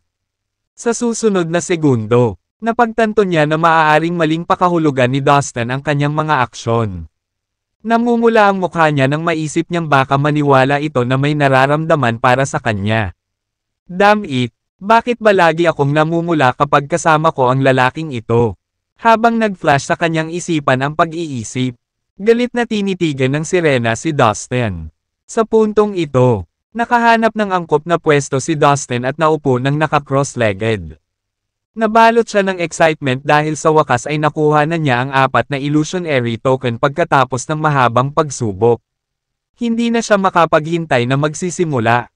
Sana'y makabisado ko ang batas ng ilusyon. Naisip ni Dustin na puno ng pag-asa. Kasabay ng pag-wave ng kanyang kamay. Lumitaw ang 4 na illusionary token at nasuspine sa kanyang harapan. Matapos huminga ng malalim, tumuon siya sa pag-unawa sa batas ng ilusyon. Nang makaupo na si Dustin sa sahig, lumapit sa kanya ang sirena. Dahil iniligtas mo ako, babantayan kita. Naisip niya habang pinamagatang ang kanyang ulo at pinag-aaralan siya. Hindi nagtagal. Umupo siya ng naka-cross-legged malapit sa Dustin. Inilabas niya ang kanyang paligid upang makita ang paligid para sa mga banta habang binabantayan siya. Habang nag-i-introspect siya sa lahat ng nangyari. Alam niyang nawala na ang kabang naramdaman niya noong una niyang makilala si Dustin. Sa katunayan, ang pakiramdam niya ay sapat na ang kaligtasan niya upang mawala ng tiwala at maging sarili sa harap niya. Paminsan-minsan ay ninakawan niya ng tingin si Dustin. Hindi nagtagal ay naisip niya ang lahat ng nakakahiyang sinabi niya kay Dustin at nakaramdam siya ng panghihinayang at hiya. Nilinaw ko na handa akong matulog sa kanya basta't siya ang sumagip sa akin. Pero hindi niya iyon pinansin. He acts like he didn't attracted to me. Paano ito magiging posible? Kapag pumayag na makipagtalik sa isang binata ang isang kaakit-akit na dalagang tulad ko. Hindi inaasahan na tumanggi ang binata. Gayunpaman, sinasabi ng taong ito na hindi siya natutokso. Hindi kaya siya attracted sa akin. Hindi pa ba ako maganda? Hindi. Imposible. Mga ad ng pop future. Palagi akong itinuturing na isa sa 5 pinakamagagandang babae sa lahi ng sirena. Maraming lalaki ang sumubok na makuha ang puso ko. Dapat ay may isa pang dahilan para sa kanyang pagtanggi. Bakla ba siya? Hinayaan ng sirena na tumakbo ng ligaw ang kanyang imahinasyon. Lumipas ang oras. Araw-araw. Naka-cross-legged si Dustin. Hindi gumagalaw. Tulad ng isang matandang monghe sa pagmumuni-muni. Binantayan ng sirena si Dustin sa buong oras. Pagkaraan ng 10 araw, biglang iminulat ni Dustin ang kanyang mga mata. Naramdaman ng sirena na nagising siya at tumingin sa kanya. Bago pa siya makapagsalita, nakita niya ang 2 sinag ng maulap na liwanag na lumabas mula sa mga mata nito. Shoop! Shoop! Shoop! Sa isang iglap, maraming ilusyon ang dumagsa patungo kay Dustin. Lahat ng uri ng hindi tunay na nilalang at bagay ay sunod-sunod na lumitaw. Nanatiling kalmado at tahimik si Dustin sa gitna ng kaguluhang ito. Maya-maya, lumutang sa paligid niya ang mga misteryosong rune. Ang mga rune na ito ay ginawa mula sa batas ng ilusyon. Nakabisado ko na ang orihinal na magulong batas ng ilusyon. Kahit nasa rudimentary stage pa lang ako. Magandang simula na. Maaaring ilabas ni Dustin ang orihinal na magulong batas ng ilusyon. At maaari siyang makipag-usap sa mga ilusyon sa malapit. Dahil siya ay umunlad. Siya ay nasa mabuting kalooban. Hanggang ngayon, pinagkadalubhasaan ko ang 3 orihinal na magulong batas. Ang batas ng nyebe, ang batas ng lupa, at ang batas ng ilusyon. Sa palagay ko ang pinagsamang kapangyarihan ng 3 orihinal na magulong batas na ito ay magiging mas malakas kaysa sa 2 naturang batas. Hindi bababasa. Ito ay dapat na ilang beses na mas malakas. Hindi napigilan ni Dustin ang excitement sa isiping iyon. Tumayo siya at ibinato ang 2 illusionary token sa sirena. Here are your tokens. Kunin mo na, sabi nito sa kanya. Nagtagumpay ka ba sa iyong paglilinang? Tanong ng sirena habang kinukuha ang mga token. I did. Really? At hindi ito magiging posible kung wala ang tulong mo. Salamat sa pagpapahiram sa akin ng iyong mga token. Tumango naman si Dustin. Kabisado niya ang batas ng ilusyon pagkatapos na maunawaan ang 4 na illusionary token. Masasabing marami na siyang natamo sa Land of Outlaw. No need to thank me. Dahil niligtas mo ako. Tama lang na ipahiram ko ang mga token para magamit mo. Nahihiyang sagot ng sirena. Lahat tama. Tumango si Dustin bago siya nagpatuloy. Nabayaran na namin ang mga utang ng isa't isa. Kahit magkapantay tayo. Wala kang utang sa akin. Malaya kang umalis anumang oras. Mga ad ng Pub Future. Sabi ni Dustin sa sirena. Ano? Ikaw? Pinapaalis mo ba ako? Paano ka naging malupit? Pinahiram ko lang ang aking mga token sa iyo. At ngayon ay itataboy mo ako. Napaka-inconsiderate mo. Huffed ang sirena habang nakatitig kay Dustin. Ayaw mong umalis. Pero nalinas na natin ang ating mga utang. Malaya ka na ngayon. Huwag kang mag-alala. Hindi kita pipigilan o gagawin kahit ano. Nagulat si Dustin sa malakas na reaksyon ng sirena. Hindi niya maintindihan kung bakit siya nagagalit sa pagkamit ng kanyang kalayaan. Wala akong kasama. At babae ako. Paano kung makatagpo ulit ako ng masasamang tao? Masyadong delikado para sa akin ang mag-isa sa lugar na ito. Wala ka bang puso para iwan ang isang single? Mahinang babae. Wala akong pakialam kung ano ang iniisip mo. Susundan kita kahit saan ka magpunta. Pananagutan mo ang aking kaligtasan. Anyway, pinahiram ko sa iyo ang aking mga token. Hindi ka maaaring maging walang utang na loob. Tumanggi ang sirena na umalis sa tabi ni Dustin. Let me understand this. You want to stay with me. Napatulala si Dustin at hindi napigil ang ipahayag ang kanyang pagkalito. Eksakto. Ako ay mananatili sa iyo. Dapat managot ka sa akin. Determinadong sabi ng sirena habang papalapit kay Dustin. Hindi ligtas para sa akin na tuklasin ang lugar na ito ng mag-isa. Paano kung makilala ko ulit ang mga taong iyon mula sa lahi ng hayop? Pagkatapos ay malalagay ako sa matinding problema. Katwiran niya, di ba gagawin niya akong bodyguard niya? Ang pag-iisip pa lang nasa kanya ay parang sumasakit na ang ulo ni Dustin.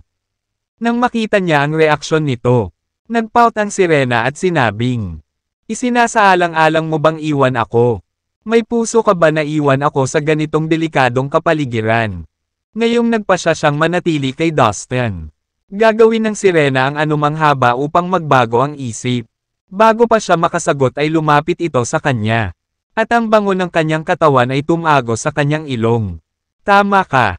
Pagkatapos ng maingat na pagsasaalang-alang, naisip ni Dustin na ang kanyang sinabi ay may katuturan. Ang sirena na ito ay isang tunay na preliminary grade na banal na Diyos. Talagang masama ang payo para sa kanya na tuklasin ang kalituhan ng mag-isa. Sige, sabi niya na may banayad na pag-iling. Bago ka ma-excite, may kondisyon ako. Babala ni Dustin. Sinulyapan niya ito habang nagsasalita. Kung gusto mo akong sundin, kailangan mong gawin ang anumang sasabihin ko sa iyo. Baka sa tono at ekspresyon ni Dustin habang umaasang nakatingin sa kanya. Talagang mabuti iyan. Huwag kang mag-alala. Papakinggan kita. Ipinapangako ko. Tuwang-tuwa ang sirena. Okay, let's go. Sabi ni Dustin. Humakbang pasulong. Una, kailangan kong mahanap si Wilfred. Sabi niya sa kanyang sarili sa loob. Si Wilfred ay isang tunay na katamtamang antas na banal na Diyos. Natural. Hindi payag si Dustin na mawala ang isang makapangyarihang alipin. Sa pakiramdam na medyo ligtas at secure. Ang sirena ay malapit na sumunod sa likod ni Dustin. Siya ay nasaksihan ang kanyang lakas sa kanyang sariling mga mata. Pagkatapos ng lahat, bukod sa paghahanap kay Wilfred, nilayo ni Dustin na makuha ang kanyang mga kamay sa higit pang illusionary token. Kakapasok lang niya sa rudimentary stage ng paglinang ng batas ng ilusyon. Ngunit hindi iyon sapat para mabusog siya. Sinikap niyang maging mas mahusay. Ang pagkuha ng higit pang mga illusionary token ay isang paraan upang gawin ang kanyang karunungan sa batas ng ilusyon. At least, makapasok siya sa intermediate stage o kahit sa major achievement stage. Gaya ng dati, hinahangad ni Dustin na lumakas. Ang pagtakbo sa maze ay magiging isang mapanganib na pakikipagsapalaran para sa ibang mga nilalang na nakatagpo nito. Pero kabaligtaran lang ang nasabi ni Dustin. Kabisado niya ang batas ng ilusyon. Kung tutuusin, kaya't ang makita ang kalituhan sa harap niya ay naglagay lamang sa kanya ng magandang kalooban. Sinusuri ang daan. Pinona niya ang sirena. Nagpatuloy ang dalawa sa pagsulong. Ang lugar ay puno ng mga ilusyon. Ngunit nang malagpasan ni Dustin ang sinuman sa kanila, sila ay naging mahiyain. Tulad ng mga alagang hayop na nakikipagkita sa kanilang Panginoon. Wala sa kanila ang gumawa ng anumang hakbang para salakayin si Dustin. Sa halip, nanatili silang masunurin. Naitago pa ni Dustin sa kanyang isip ang mga ilusyon. Sa puntong ito, si Dustin ay parang isang araw na naglalakad sa kanyang sariling teritoryo. Ang sino mang dumating na makakita sa kanya ay ipagpalagay na siya ang namamahala. Samantala, ang sirena ay patuloy na sumusunod sa kanyang likuran. Ilang sandali pa ay hindi niya maalis ang kaba. Siya ay nasa alerto handa na harapin ang anumang pag-atake mula sa mga ilusyon na maaaring dumating sa kanila. Dahil siya ay isang tunay na banal na Diyos. Ang mga ilusyon ay hindi maaaring maging tunay na banta sa kanyang buhay. Kung pababayaan niya ang kanyang pagbabantay, ang kanyang soulsi ay walang alinlangan na sasalakayin hanggang sa punto kung saan siya ay tuluyang makulong at mabalot ng mga ilusyon. Pero laking gulat niya, wala sa mga ilusyon ang umatake sa kanya habang kasama niya si Dustin. Parang masyadong swabe ang lahat. Bago makilala si Dustin, kinailangan niyang magpatuloy ng may lubos na pag-iingat. Ang batang ito ay puno ng mga sorpresa. She remarked inwardly, staring at Dustin in astonish. Hoy! Bigla siyang tumawag. Anong problema? Lumingon sa kanya si Dustin at nagtanong. Ano ang iyong pangalan? Hindi ko man lang naabutan. Mapagpakumbaba niyang sabi. Ang pangalan ko ay Dustin Lin. Matapat niyang sabi. Walang pag-aalinlangan. Dustin Lin. Saang puwersa ka nang galing?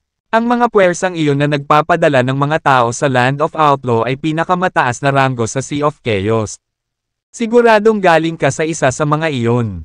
Di ba? Siya probe karagdagang. Ang misteryosong aura ni Dustin ay pumukaw sa kanyang pagkamausisa. Mga ad ng pub future. Gusto niyang malaman ang lahat tungkol sa kanya. Ako ay mula sa isang mahinang puwersa sa isang liblib. Hindi maunlad na lugar. Sumagot siya. Siya ay nagsasabi sa kanya ng totoo. Ang 3,000 malaki at maliit na universo ay talagang itinuturing na isang medyo mahinang komunidad ng universo sa dagat ng chaos. Hindi pwede. Hindi ako naniniwala. Siguradong nagsisinungaling ka. Bakit hindi mo masabi sa akin ang totoo? I mean wala kang masamang hangarin. Tinawag siya nito. Sa pag-aakalang sinusubukan siyang lokohin ni Dustin. Ang gayong talento. Makapangyarihang binata ay hindi maaaring magmula sa isang hindi maunlad na lugar. Naisip niya sa sarili. I'm not making it up. Kayo na ang baalang maniwala o hindi. Materay na sagot ni Dustin. Hindi siya mapakali na patunayan ang anuman sa kanya. Nagkataon lang kaming nagkita. Pagkatapos nito, malamang na hindi na tayo muling mag-cross ang landas.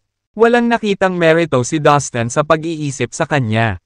Sige. Maniniwala ako sa'yo. Ngunit paano ka nakarating dito mula sa isang mahina at malayong lugar gaya ng sinabi mo? Narinig ko lamang na mga tao mula sa makapangyarihang puwersa ang pinapayagang makapasok sa Land of Outlaw. Diniinan pa niya. Well, simple lang. Ako ay isang alipin ng isang tunay na banal na Diyos mula sa lahi ng hayop. Sinundan ko lang siya dito. Casual na sagot ni Dustin. Pasulong pa rin. Ngayon, napakahirap paniwalaan. Siguradong nagsisinungaling ka. Napaka-talented mo, nakakatakot talaga. Sinong maniniwala na isa kang alipin? Hindi napigilan ng sirena na sigawan siya. Bakit kailangan mong magsinungaling? May gusto lang akong malaman tungkol sayo. Hindi ako masamang tao. Reklamo niya. Halos mag-pout. Naisip niya na binibigyan siya ni Dustin ng malamig na balikat. Maniwala ka man o hindi. Hindi ako nagsisinungaling. Simpleng sabi ni Dustin. Dahil doon, binilisan niya ang takbo. Nagpa siya na huwag pansinin siya. Paanong ibig sabihin? Sige, hindi na ako magtatanong. Hintayin mo ako. Sa sobrang galit niya ay sumipa siya sa lupa bago binilisan ang kanyang lakad upang pantayan ang kay Dustin. Maya-maya pa ay narinig na ng dalawa ang pagtatalo ng mga tao sa di kalayuan sa harapan nila. Upang malaman kung ano ang nangyayari, pinakawalan ni Dustin ang kanyang espiritual na pakiramdam. Tumayo ang dalawang grupo, magkaharap. Ang isa ay ang pangkat ng lahi ng hayop. Ang iba mula sa Novel Court. Isang matinding kapaligiran ang bumalot sa kanila. Medyo maluwang ang courtyard na kinaroroonan nila. Nagkalat sa lugar ang mga bulaklak, puno, at artificial na burol at lawa. 3 token ang nakalatag sa isa sa mga burol. Nagkataon lang na illusionary token sila. Tulad ng nangyari, ang dalawang nagtatalo na grupo ay nag-aaway sa mismong mga token na ito. Maging makatwiran. Nakarating kami dito bago ka dumating at sa makatuwid ay nakita muna ang mga token. Sa atin sila, nakakasagabal ka lang sa amin.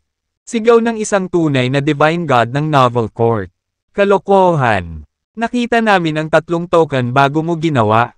Ang iyong mga tao mula sa Novel Court ay masyadong agresibo para sa isang grupo ng mga sinungaling. Sa tingin mo ba natatakot kami sayo? Mga ad ng Pop Future. Ang isang tunay na banal na Diyos ng lahi ng hayop ay umungal pabalik ng napakabangis. Nauna kaming nakakita ng mga token. Nauna namin silang nakita. Matagal na itong nangyayari, ni isa man sa mga paksayon ay hindi gustong gumuho. Sa puntong ito, malapit nang sumiklab ang isang buong labanan. Ngunit ngayon, ganap na nakatutok ang mga mata ni Dustin sa 3 token na pinag-aawayan ng dalawang grupo ng matindi. Lumiwanag ang mukha niya sa excitement. What a good day! To think that I ran into 3 more tokens, bulong ni Dustin sa sarili. Pagkatapos, tinahak niya ang daan patungo sa looban. Sa likuran niya, ang sirena ay patuloy na sumusunod sa kanya ng bulag. Ang kanyang espiritual na pakiramdam ay mas mahina kaysa kay Dustin. Dahil sa mga ilusyon sa maze, hindi niya makita ang mga bagay sa malayo. Kaya wala siyang ideya tungkol sa dalawang grupo sa unahan nila. Ilang sandali pa, dinala siya ni Dustin sa pasukan ng bakuran. Ito ay hindi maganda. Nandoon ang mga tao ng lahi ng hayop at ang Novel Court. Huwag kang pumasok dyan, Dustin. Mas marami sila sa atin, hindi tayo kapareha sa kanila. Marahas na bulong niya sa kanya, na huminto sa kanyang paglalakad. Mula roon, kitang-kita niya ang mga grupo ng mga tao sa bakuran. Ang ilang gulat ay nagsimulang gumapang sa kanyang gulugod. Huwag kang matakot, nandito ako sa tabi mo. Maari mo akong sundan o humanap ng lugar na malapit na mapagtatagwan. Ikaw ang bahala.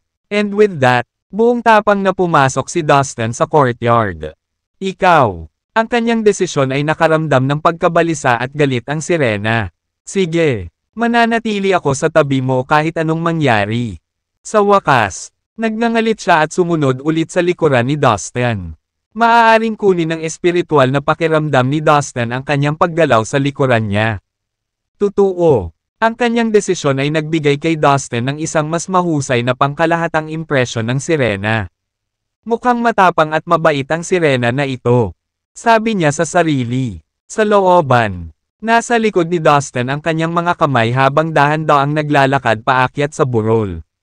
Samantala, nakaalerto ang sirena, na para bang papasok sa teritoryo ng kalaban. Kahit kinakabahan, nagpatuloy siya sa pagsunod kay Dustin. Biglang lumingon ang mga taong lahi ng hayop at ang Novel Court para hanapin si Dustin at ang sirena na naglalakad sa burol. Sabay-sabay nilang inilabas ang kanilang espiritual na pandama upang suriin ang mga estranghero. Di nagtagal, nalaman na nilang lahat si Dustin at ang vital energy realm ng sirena. Kaya ang tao ay isang ordinaryong preliminary grade na banal na Diyos. Ang babae ay isang tunay na preliminary grade na banal na Diyos. Mga mahihina lang, hindi sila nagbabanta sa atin. Lahat sila ay nagsimulang mag-isip sa kanilang sarili. Hindi nagtagal. Ang pagkagulat sa kanilang mga mata ay napalitan ng bangis. Dalawang mahina ang lakas ng loob na pumasok sa looban ng tahasan. Mga tanga, nababaliw na sila. Naisip nila, lahat ng mata nila ay malamig na nakatutok sa mga estranghero. Ganap na hindi pinapansin ang kanilang mga titig. Nagpatuloy si Dustin sa pag-akyat sa burol nang walang anumang pakiramdam ng pagkaapurahan. Ilang segundo lang ay nasa tapat na siya ng burol. Nanatiling kalmado at composed ang mukha niya. Walang pagbabago sa kanyang nakaka-relax na kilos. Parang naglalakad lang siya sa sarili niyang garden. Hindi man lang siya nag-abalang tingnan ang dalawang nag-aaway na paksayon. Samantala, ang sirena ay lubos na natakot sa kanyang talino. Siya trotted up ang lahat ng paraan upang makasabay sa Dustin at manatili malapit sa pamamagitan ng ang kanyang takot at pagkabalisa tungkol sa sitwasyon ay halos maparalisa. May mga tunay na katamtamang antas na mga banal na Diyos sa parehong grupo. Pagkatapos ng lahat, at higit pa doon, 7 sila sa kabuuan. Hindi banggitin na mayroong 12 ng mga tunay na preliminary grade na mga banal na Diyos din. Tapos na ako. Tapos na. Naiisip niya sa sarili sa takot. Bagamat wala siyang pag-alinlangan na makapangyarihan si Dustin. Hindi siya nakatitiyak na kaya niyang panghawakan ang napakaraming tunay na banal na Diyos ng mag-isa.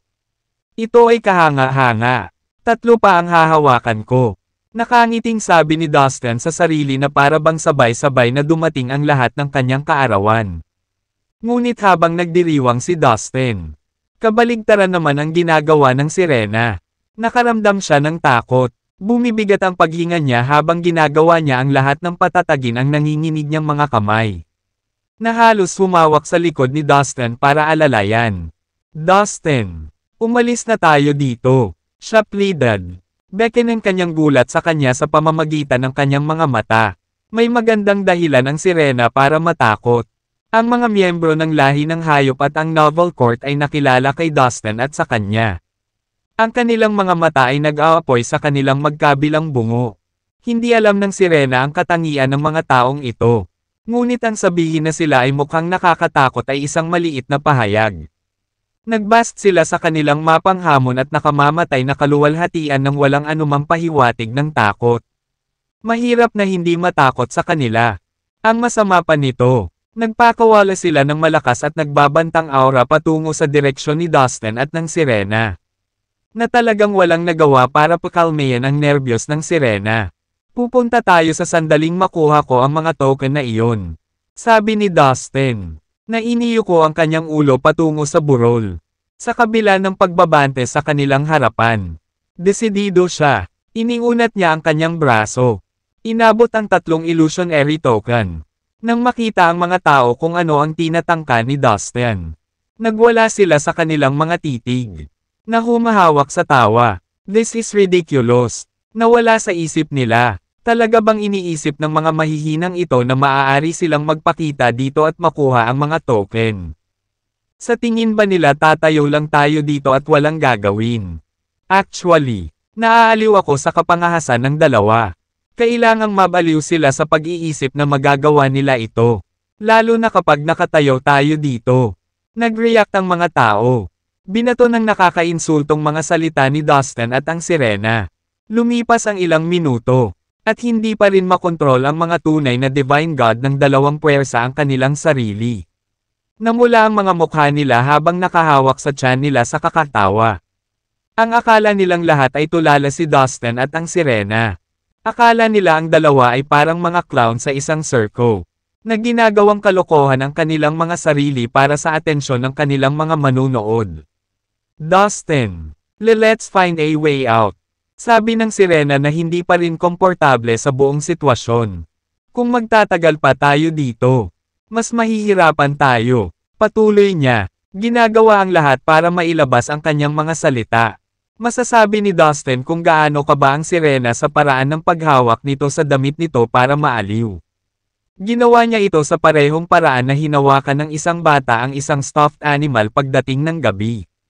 Huwag kang mag-alala. Magiging maayos din ang lahat. Nandito ako. Kasama kita. Sabi ni Dustin na may kasamang matamis na ngiti. Sinusubukang pakalmayan ang takot na sirena. Ibinaling ni Dustin ang atensyon sa mga nagbibiro. Idiots. All of you are idiots. Mapanghamong sabi niya habang nakatingin sa mga tunay na Divine Gods na abala pa rin sa paggawa sa kanya at sa sirena bilang mga buto ng biro. Whatever. I don't even want to waste my time and energy on any of you. Frustrated na sabi ni Dustin. Umiling siya sa mga ito bago ngumiti ng alam sa sarili. Wala silang ideya kung ano ang darating. Naisip niya sa sarili. Ibinaling niya ang kanyang katawan patungo sa artificial na burol. Sa isang mabilis na kilos. Nakuha niya ang lahat ng 3 illusionary token. Nang makita ito ng mga tao, hindi sila makapaniwala sa kanilang mga mata. Nalaglag ang kanilang mga panga sa magkahalong galit at gulat. What the hell? Sigaw ng isa sa kanila. Nagkatinginan sila. Halatang natulala sa kanilang nakita. Akala nila walang iba kay Dustin at sa sirena kundi kaba at katangahan. Pagkatapos ng lahat, si Dustin ay isang ordinaryong preliminary grave na Diyos na Diyos. Kung isa sa alang-alang ito, bakit nila siya seseryosohin? Wala sa kanila ang nakakaalam na may lakas siya ng loob na kunin ang lahat ng 3 token sa panahon ng kanilang pagbabantay. Mga ad ng pop future. Sa wakas, ang isa sa kanila ay bumasag sa tahimik na kapaligiran ng pagkalito sa isang galit na hiyaw. Arg! How dare you steal the tokens? Idiot ka! Naghuhukay ka ng sarili mong libingan. Ang iba sa karamihan ay tumango sa kanilang mga ulo bilang pagsang-ayon. Sa wakas ay nakabawi mula sa kanilang mga nagyelo na estado. At natutunaw sa nagbabagang mga hukay ng galit. Itong walang kumuha ng 3 token sa amin sa harapan namin na parang wala lang. Hindi lang niya minamaliit ang ating kapangyarihan at lakas, kundi hinahamon din niya ito. Nag-conclude silang lahat. Tara na, ibagsak natin ang 2 tanga. Puriin sila sa 1,000,000 piraso. Malamang sirena ang babaeng kasama niya. Buhayin mo siya, mamaya na tayo magsaya. Nagsisigawan sila sa ibabaw ng isa't isa. Ang tunay na Divine Gods ng 2 puwersa na sisingilan kay Dustin at sa sirena. Lahat sila ay handang maghiganti. Ang lahat ng bumangga patungo sa Dustin at sa sirena ay mga tunay na preliminary grade na mga Diyos na Diyos. Ang tunay na katamtamang antas na mga banal na Diyos ay nakatayo sa kanilang kinaroroonan. Pinapanood ang kanilang mga kasamahan na nagmamadaling salakayin ang dalawa, na inakala nilang mga mahina lamang. Ang tunay na preliminary grade na mga banal na Diyos ay higit na may kakayahang pangasiwaan ang dalawa. Walang saysay na kunin silang dalawa sa aking sarili. Ang lahat ng tunay na katamtamang antas na mga banal na Diyos ay may parehong pag-iisip. Habang papalapit ang preliminary grade Divine Gods kay Dustin at sa Sirena. Nagpakawala ang Sirena ng isang malakas na pagsirit. Lalabanan ko silang lahat hanggang kamatayan. Sabi niya. Nagngangalit ang mga ngipin. 2/3. Habang pumapasok ang adrenaline sa iba't ibang bahagi ng kanyang katawan. Ang takot na dati niyang naramdaman ay mabilis na napalitan ng pagsalakay.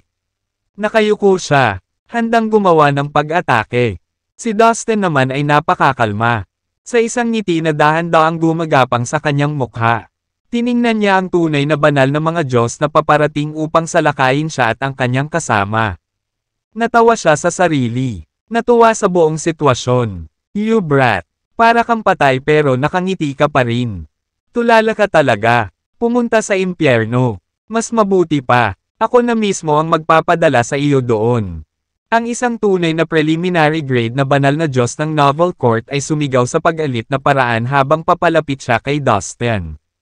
Nagpakawala ng tawa si Dustin sa sarili niya. Kung may mamamatay ngayon. Ikaw iyon. Matanda. Matapang na tugon ni Dustin. Isang mapaglarong tingin ang namutawi sa mukha ni Dustin. Sa halip na iwasan ang pag-atake ng banal na Diyos. Nakatayo roon si Dustin nang hindi gumagalaw. Sa kanyang isip, pinakawalan niya ang batas ng ilusyon. Kapag ginawa niya ito, hindi mabilang na mga ilusyon ang lumitaw mula sa kaliwa at kanan. Lahat sila ay papunta sa Dustin. Sa isang segundo, ang mga ilusyon ay napalibutan siya ng buo, na bumubuo ng malalaking vortex sa paligid niya. Ang bawat puyo ng tubig ay binubuo ng halos hindi mabilang na bilang ng mga ilusyon. Mabagal ngunit matindi ang pag-ikot nila na para bang dudurugin nila ang kawalan. Ang mga ilusyon ay lumitaw pagkatapos ay paulit-ulit na naglaho. Dahil dito ang mga banal na Diyos ay nataranta at nataranta. Tumawa ng nakakatakot si Dustin. Go to hell. Sabi niya sa mahinang boses. Boom! Boom! Boom!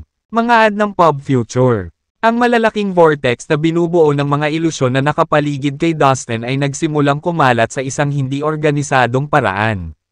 Na hindi nahuhula ang bumaril sa iba't ibang direksyon. Sa ilang segundo, lumitaw ang libo-libong ilusyon na mundo. Na nagpabago sa mundong kinaroroonan nila. Ang mga ilusyon na mundo ay nagawang makapasok sa soul sea ng mga tunay na preliminary grade na mga Diyos na Diyos. Ano ba ang nangyayari? Sunod-sunod na sumigaw ang mga tunay na preliminary grade na Divine Gods. Hindi pa sila nakatagpo ng katulad na sitwasyon noon. Kaya't lubos silang kinilig sa mga nangyayari. Wala silang ideya kung ano ang darating o kung anong hakbang ang dapat nilang gawin. Bago pa man sila magkatinginan. Nilamon na sila ng mga ilusyon. Sinisira ang kanilang mga realidad. Pagkaraan ng ilang segundo, nagsimulang umikot ang kanilang mga mukha. Halos lumuwa ang kanilang mga mata dahil sa pagdidiin sa mga saksakan. Wala pa rin silang ideya kung ano ang nangyayari sa kanila. Hindi nila alam na nahulog na pala sila sa mga ilusyonaryong mundo. Sa mga ilusyon na pumipiga sa bawat piraso ng buhay mula sa kanila. Ang mga hiyawan ng mga banal na Diyos ay nagsimulang bumaha sa lugar sa mabigat na agos. Arg! Napangiwi sila sa sobrang sakit. Makikita sa kanilang mga mata ang mga larawan ng mga ilusyonaryong mundo na kanilang nakukulong. Kasama sa mga mundo ang mga larawan ng mga pagpatay. Desperado ngunit na bigong pagtakas, malupit na pang-aabuso, nakakatakot na pagpapahirap, at walang magawang kawalan ng pag-asa. Para silang nakakatakot na bangungot na hindi nila magising. Sa loob ng ilang segundo, nagsimulang masira ang mga banal na Diyos. Sigaw nilang lahat. Nagsimulang bumulwak ang dugo mula sa iba't ibang bahagi ng katawan ng mga banal na Diyos. Lumabas ito sa kanilang mga mata, tenga, ilong, at maging sa bibig. Hindi na kinailangan pang itaas ni Dustin ang isang daliri para magdulot ng bloodbath. Hindi masama sa lahat. Walang sino man sa maze ang maaaring lumabag sa batas ng ilusyon. Kabilang ang mga tunay na banal na Diyos na ito. Ito talaga ang aking pinakamamahal na sandata. Si Dustin at ang Sirena ay tumingin sa tunay na mga Diyos ng paghahati. Na nasa ganap na dalamhati. Medyo nasiyahan siya sa ginawa niya gamit ang batas ng ilusyon. Napakadali para sa kanya na talunin ang mga tunay na preliminary grade na Divine Gods. Maaaring nagdala sila ng hindi kapani-paniwalang lakas. Ngunit kahit na iyon ay hindi kompetisyon para sa kung ano ang binalak ni Dustin para sa kanila. Tinitigan sila ni Dustin na may patay na tingin sa mga mata. Papatayin ko kayong lahat. Blanko niyang sabi. Bang! Bang! Bang! Ang mga ulo ng tunay na Divine Gods ay nagsimulang sumabog ng isa-isa. Isang nakakagulat na pinaghalong dugo at utak ang bumalot sa lupa. Pinupuno ang hangin ng mabahong amoy nito. Sumunod ang kanilang mga katawan. Nagbitiw pagkatapos ay naglaho sa wala. Ang natitira na lang sa kanila ay mga belang buto, na naghiwa-hiwalay sa langit sa ibang direksyon. Anong nangyari? Hindi pwede. Naiwan silang lahat na nakatulala. Mas natulala pa kaysa kanina. Ito ay isang nakakagulat at hindi kapani-paniwalang tanawin. Maging sila ay nagsimulang magtanong kung sila ay nasa isang ilusyonaryong mundo mismo. Ang iilan na naiwan sa lahi ng hayop at ang novel court ay nakita sa madugong resulta. Habang ang kanilang mga mata ay nanlalaki at ang kanilang mga bibig ay bumagsak sa lupa. Hindi talaga nila masabi kung totoo ba ang kanilang nakikita o hindi. Imposible ito. Ilusyon ba ang lahat? Pakisabi sa akin na ilusyon lang ang lahat. Ito ay dapat na. Tutal. Nasa maze kami. Dapat iyon lang ang sagot. Hindi ito totoo. Bulas ng isang tunay na Divine God mula sa novel court. Itinutok ni Dustin ang kanyang ulo papunta sa tunay na Divine God na nagsalita. Tumawa siya ng nakakaloko. Siyempre totoo. Lahat ng nakita mo totoo. Sagot niya. Ngayon, ikaw na. Napatingin si Dustin sa kanya. Pagkatapos ng ilang sandali ng malalim na konsentrasyon, nagsimulang lumitaw ang mga ilusyon ng mga ilusyon, na nakapalibot sa tunay na banal na Diyos hanggang sa mawala siya sa paningin ng mga tao. Dahil ang kalaban ni Dustin ay isa ring tunay na preliminary grade na Divine God. Hindi niya nakayanan ang mga ilusyon. Hindi. Napasigaw siya sa sobrang sakit habang hawak-hawak ang ulo niya. Puff! Ang kanyang paghihirap ay hindi nagtagal. Gayunpaman, dahil namatay siya sa lugar. Walang makakaalis sa inyo. Sigaw ni Dustin. Iyon ang unang pagkakataon na ginamit niya ang batas ng ilusyon upang harapin ang kanyang kaaway matapos niya itong makabisado. Ang resulta ay nasiyahan siya. At ito ay nagbigay sa kanya ng higit na tiwala sa kanyang lakas. Sa sandaling iyon, mabilis na umikot ang mga vortex na gawa sa mga ilusyon sa paligid niya. Kasabay nito, kumalat sila sa lahat ng direksyon. Hindi nagtagal ay nilamon na nila ang buong looban. Dahil dito, yumanig ng husto ang espasyo, na ikinagulat ng lahat. Ang lahat ng mga nilalang ay nakulong sa iba pang mundo na nilikha ng mga ilusyon. Maliban kay Dustin at ang sirena. Kahit na ang tunay na katamtamang antas ng mga banal na Diyos ay hindi maalis ang mga ilusyon. Ang mga alipin ng lahi ng hayop ay hindi na makatagal. Ang kanilang mga katawan ay sumabog lamang pagkatapos ng ilang sandali. At ang mga sirang paa at dugo ay nagkalat kung saan-saan. Pagkatapos, ang mga tunay na Diyos ay nagsisigawan din sa sakit. Naranasan din nila ang parehong kapalaran ng kanilang mga alipin. Bumaha sa kanilang mga ulo ang mga ilusyonaryong imahe na naging dahilan ng kanilang pagsabog. Umalis ka nga sa isip ko. Hindi totoo. Hindi totoo ang lahat. Hindi mo ako maloloko. Sa lalong madaling panahon, ang tunay na medium grade na mga Diyos ay sumali din sa kaguluhan. Sila ay sumigaw, umatungal, sumuntok, sumipa at naglunsad pa ng mga malalakas na pag-atake na para bang nakikipaglaban sila sa mga mapanganib na kaaway. Gayunpaman, may natitira pa ring kaunting katinoan sa kanila. Alam nila na nakulong sila sa mga ilusyon. At nagpupumilit silang makawala sa kanila. Sa kasamaang palad, hindi sila makalaya sa ilang sandali. Sa looban, tanging si Dustin at ang sirena lang ang hindi naipit sa mga ilusyon. Habang nasa likod ang kanyang mga kamay, nasisiyahang tumingin si Dustin sa mga tunay na katamtamang grado ng mga Diyos sa sakit. Matapos niyang mapag-aralan ang batas ng ilusyon, nagtagumpay siya sa maze. Natutunan niya ito ng husto na ang pakikitungo sa mga tunay na katamtamang antas ng mga banal na Diyos ay parang isang laro ng bata sa kanya. Well, this is unbelievable. Bulalas ng sirena habang gulat na nakatingin kay Dustin. Pagkatapos, sinulyapan niya ang mga tunay na banal na Diyos na nahihirapan pa rin sa looban. At sa laman sa buong lupa. Well, Dustin, ito lang ba ang ginagawa mo? Ito ay hindi ka panipaniwala. Hindi ako makapaniwala. Isa ka lang ordinaryong preliminary grade na banal na Diyos. Ngunit mayroon kang ganoong kapangyarihan. Ni hindi kita nakitang nagtaas ng daliri. Nasa likod mo ang iyong mga kamay sa lahat ng oras na ito. Dustin, paano mo nagawa yon? Tanong pa niya. Pakiramdam niya ay hindi totoo ang lahat na parang panaginip lang. Alam na niya na si Dustin ay mas malakas kaysa sa mga nasa kanyang vital energy realm level. Gayunpaman, hindi niya inaasahan na ganito siya kalakas. Mga ad ng pop future. Gayunpaman, narito ang isang ordinaryong preliminary grade na banal na Diyos na pumatay ng napakaraming tunay na banal na Diyos nang hindi man lang nagtaas ng daliri. Ang mga bagay na kanyang nasaksihan ay labis na ikinagulat niya kaya hindi niya ito lubos na maproseso.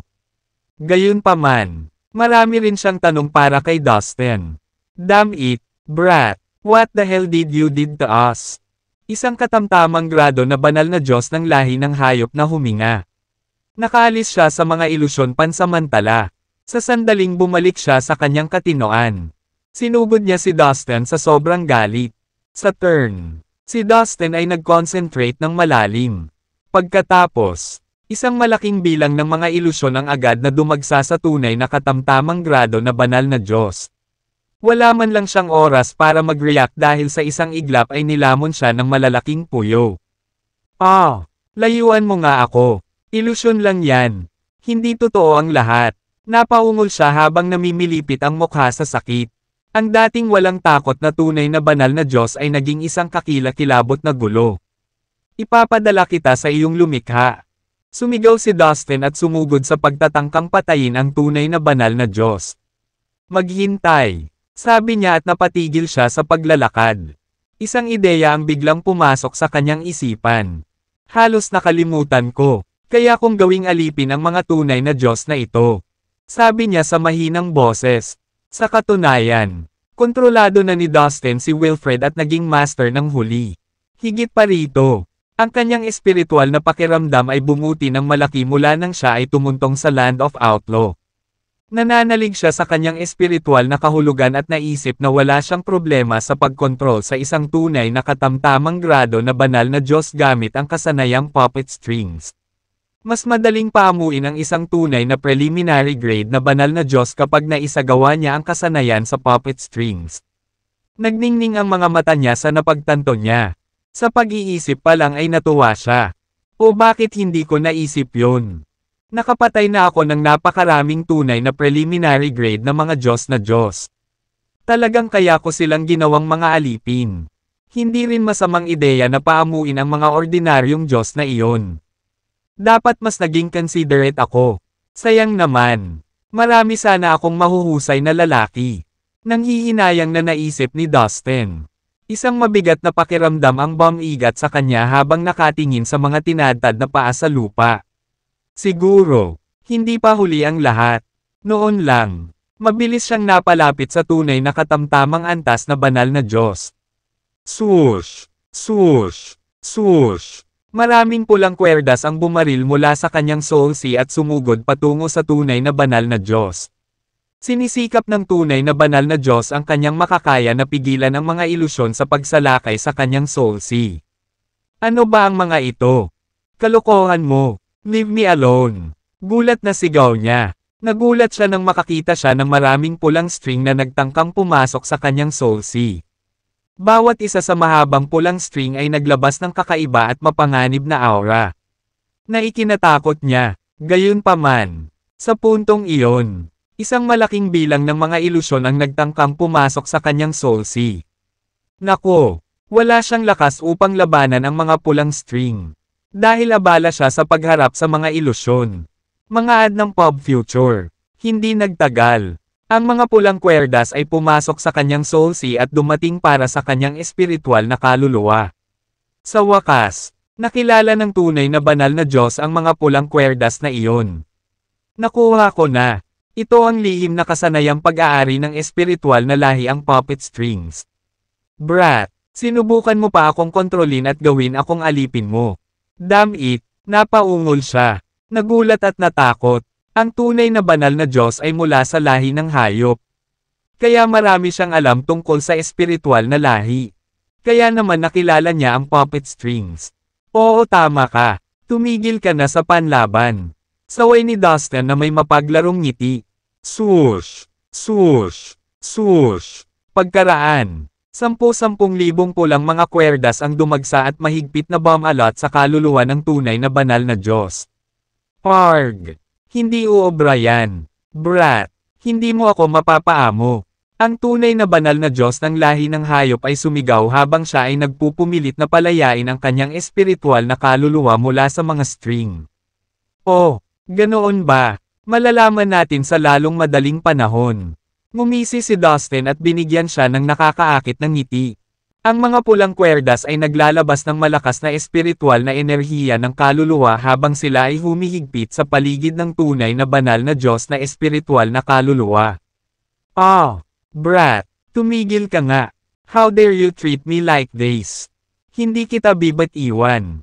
Maghintay ka lang. Dudurugin kita. Galit na sigaw ng tunay na banal na Diyos kay Dustin.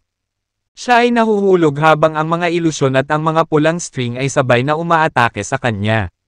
Dahan-dahan. Hindi niya maipagtanggol ang sarili kahit kaunti. Lumaban siya ng hindi gaanong mabangis kaysa sa ginawa niya kanina. Ang walang katapusang mga ilusyon at ang maraming pulang kwerdas ay nagpabaliw sa kanya. Pagkaraan ng ilang sandali, napagtanto ng tunay na banal na Diyos na hindi na siya makakatagal pa. Ah, itigil mo yan. Brat, bitawan mo ako. Kung gagawin mo, hahayaan ko ito at magpanggap na walang nangyari. Makakabawi pa ako sayo. Ibibigay ko ang gusto mo.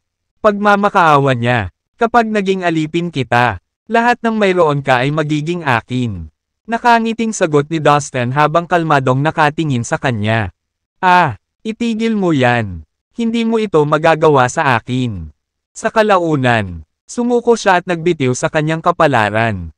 Nang magsalita siya ay halos hindi marinig ang mahina niyang boses.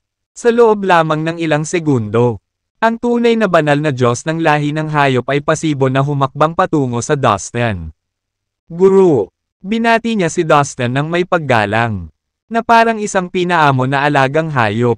Hindi napigilan ni Dustin ang sarili. Halata sa mga mata niya ang excitement. Matagumpay niyang ginawang alipin ang isa pang tunay na katamtamang antas na banal na Diyos. Dati, nag-eksperimento si Dustin sa pagpapaamo ng isa mula sa lahi ng hayop. Kinailangan siya ng maraming pagtatangka. Ngunit matagumpay niyang nagawa ito. At ngayon, nagbago na siya ng isa pa. Nakita ko, may 6 na tunay na medium grade na banal na Diyos ang natitira. Aayusin ko silang lahat. Naisip ni Dustin habang sinusuri niya ang bawat isa sa kanyang mga kaaway. Pagkatapos, mabilis siyang humakbang papunta sa isa sa mga tunay na katamtamang antas na banal na mga Diyos. Iniwasan ni Dustin ang paglulunsad ng mga nakamamatay na pag-atake. Sa halip, pinakawalan niya ang batas ng ilusyon para mahuli sila sa lahat ng uri ng ilusyon. Hindi niya pinansin ang tunay na preliminary grade divine God sa ngayon. Sa halip, una niyang hinarap ang mas makapangyarihan. Dahil naisip na niya ang tamang paraan para masupol sila. Matagumpay niyang nakontrol ang 6 na iba pang tunay na katamtamang antas na mga banal na Diyos siya na ngayon ang kanilang Panginoon. Sinubukan ng mga biktima ni Dustin na labanan ang mga kwerdas na nakabalot sa mga pulang biktima ng kaluluwa. Ngunit nabigo sila ng husto. Sa huli, naging alipin pa rin sila. Well, oras na para pangasiwaan ang mga tunay na preliminary grade na mga Diyos na ito. Tiningnan ni Dustin ang tunay na preliminary grade na mga divine God na natigil pa rin sa mga ilusyon. Mabilis siyang nag-head count, at alam na mahigit 10 sila. Sa una, Maraming tunay na preliminary grade na mga banal na Diyos ang natagpuan sa karamihan ng Novel Court at ng Beast City. Ngunit karamihan sa kanila ay namatay sa kamay ni Dustin. Dapat kong pinananatiling buhay ang mga tunay na preliminary grade na mga Diyos na iyon. Dahil sa galit, si Dustin ay nakaramdam ng matinding panghihinayang sa pagpuna sa kanilang lahat. Kung iingatan niya ang mga ito, maaari na siyang magkaroon ng isang batalyon ng mga tunay na preliminary grade na mga Diyos sa ngayon. Ngunit, sabi niya sa sarili, walang saysay na pagsisihan ang ginawa. Sa huli ay nabalik siya sa kanyang katinoan at hinarap ang nasa mesa. Tunay na mas madaling kontrolin ang tunay na preliminary grade na mga Divine God kumpara sa mga tunay na medium grade na Divine God. Pagkaraan ng ilang sandali, ang lahat ng tunay na banal na Diyos sa bakuran na buhay ay naging mga alipin ni Dustin. Mahigit 20 tunay na Divine God ang nakatayo sa harap ni Dustin sa isang linya. Guru, sabay-sabay nilang bati at yumuko. Tumango si Dustin sa kanila.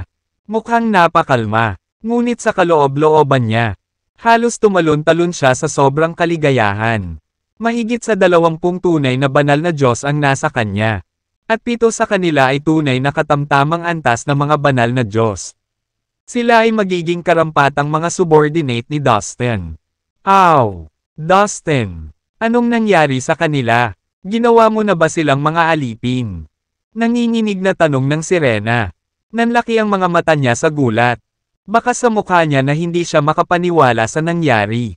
Nakaramdam siya ng pagtataka. At kung tapat siya, natatakot siya sa kapasidad ni Dustin. Yeah, I am their master now.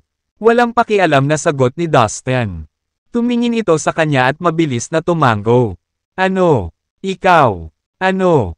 Pipakiusap huwag mo akong gawing alipin. Mga ad ng pop future. Pagkasalubong ng tingin ni Dustin. Takot na takot ang sirena kaya napaatras siya ng ilang hakbang. Nanginginig ang katawan niya at namutla ang mukha niya sa takot. Nang nasasaksihan niya ang nangyari, siya ay labis na napailing. Mas magaan sana siya kung pinatay na lang ni Dustin ang lahat ng tunay na Divine Gods. Ngunit hindi, ginawa niya silang mga lingkod niya. Higit pa riyan, 7 sa kanila ay tunay na medium grade na mga Diyos na Diyos. Ang dating mapagmataas na tunay na mga Diyos na ito ay ganap na kabaligtaran ng kung sino sila noon sila ay masunurin at magalang. Tumingin sila kay Dustin na may katapatan at pagsamba sa kanilang mga mata. Tila, talagang tinuring nila siya bilang kanilang Panginoon. Parang blanko ang kanilang mga mata. Parang na-brainwash sila, sa pagtingin sa masunurin na tunay na banal na mga Diyos. Naramdaman niya ang lamig na gumapang sa kanyang gulugod. Ang binata na ito ay nakikitungo sa kanyang mga kaaway sa kakaibang paraan. Bagay talaga siya, naisip niya sa sarili. Oh, natatakot ka ba sa akin ngayon? Haha, a gorgeous girl like you could be a handy servant. Pagbibiro ni Dustin habang nakatingin sa natulala na sirena. Alam niyang kinilabutan siya sa nakita. Kaya nagpanggap siya na may balak siyang gawing alipin. Ah, iwanan mo akong mag-isa. Hindi mo ako makokontrol at gawin akong alipin mo. Sigaw ng sirena sa takot. Nawala ang kulay ng mukha niya. Pinagkrus niya ang kanyang mga kamay sa kanyang dibdib, na nagpapakita ng kanyang kaba.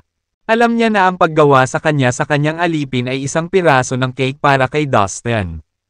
Kung kaya niyang mabilis na baguhin ang tunay na banal na mga Diyos sa kanyang mga lingkod ng ganoon kadali. Sigurado siya na masusupol siya nito sa isang pitik ng daliri. Kalimutan mo na, nakakatamad. Kailangan na nating pumunta. Huwag kang mag-alala. Walang awa yan sa pagitan namin. Hindi ko gagawin iyon sa iyo. Walang puso si Dustin na takutin pa siya. Tumalikod siya at tinahak ang daan patungo sa exit ng courtyard.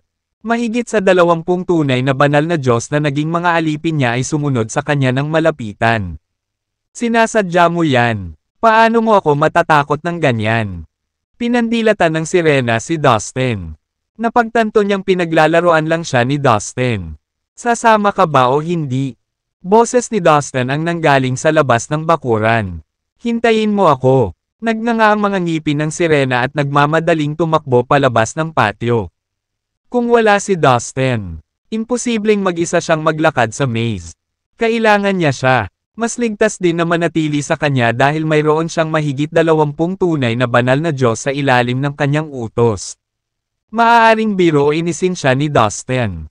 Ngunit alam niyang mabuti itong tao. Humph! Mga ad ng pub future. Huwag mo na akong takutin ng ganyan ulit. Magagalit talaga ako. Nagpout ang sirena matapos niyang maabutin si Dustin. Ay! Oo! Hindi ko pa nakikitang nagalit ka. Ngayon. Parang gusto ko siyang makita.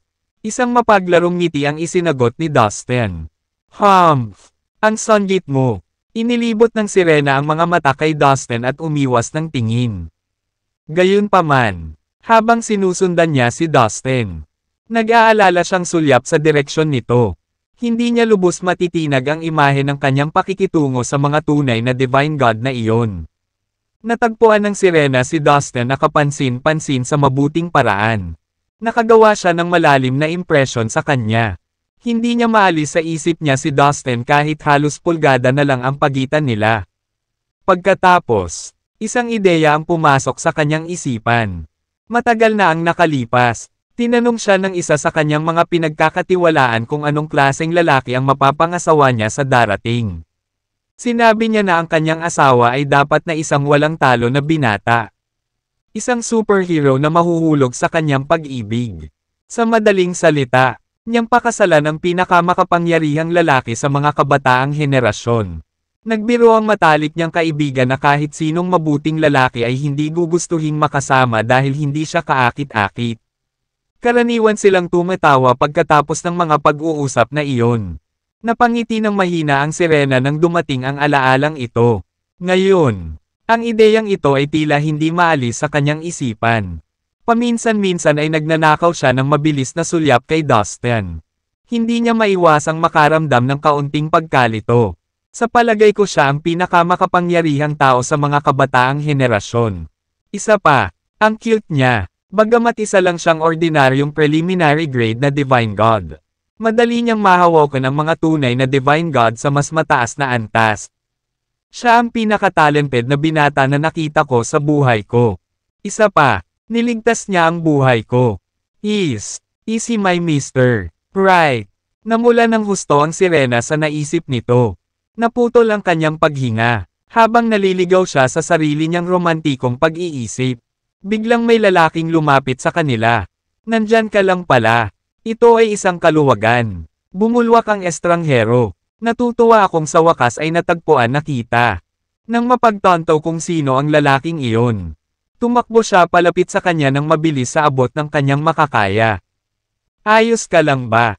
Hinanap kita simula nung nawala ka. Nag-alala ako sa'yo. Natutuwa akong ikaw ay ligtas. Mula ngayon, dapat tayong magkaisa. Ang maze na ito ay mapanganib. Hindi tayo dapat kumilos ng mag-isa kapag nakikitungo tayo dito. Huwag kang mag-alala. Aalagaan kita ng mabuti. Binanggit ng lalaki. Ang gwapong binata na ito ay nakasuot ng magandang damit na may jade belt. Naglabas siya ng gininto ang liwanag. Nakailangan lamang na marami siyang mataas na uri ng mga kayamanan sa kanyang pag-aari. Bagamat may mga misteryosong simbolo na nakaukit sa kanyang katawan. Mukha pa rin siyang malakas at marangal. Nang sukatin siya ni Dustin. Madali niyang napagtanto na ang binatang ito ay isang tunay na katamtamang antas na banal na Diyos.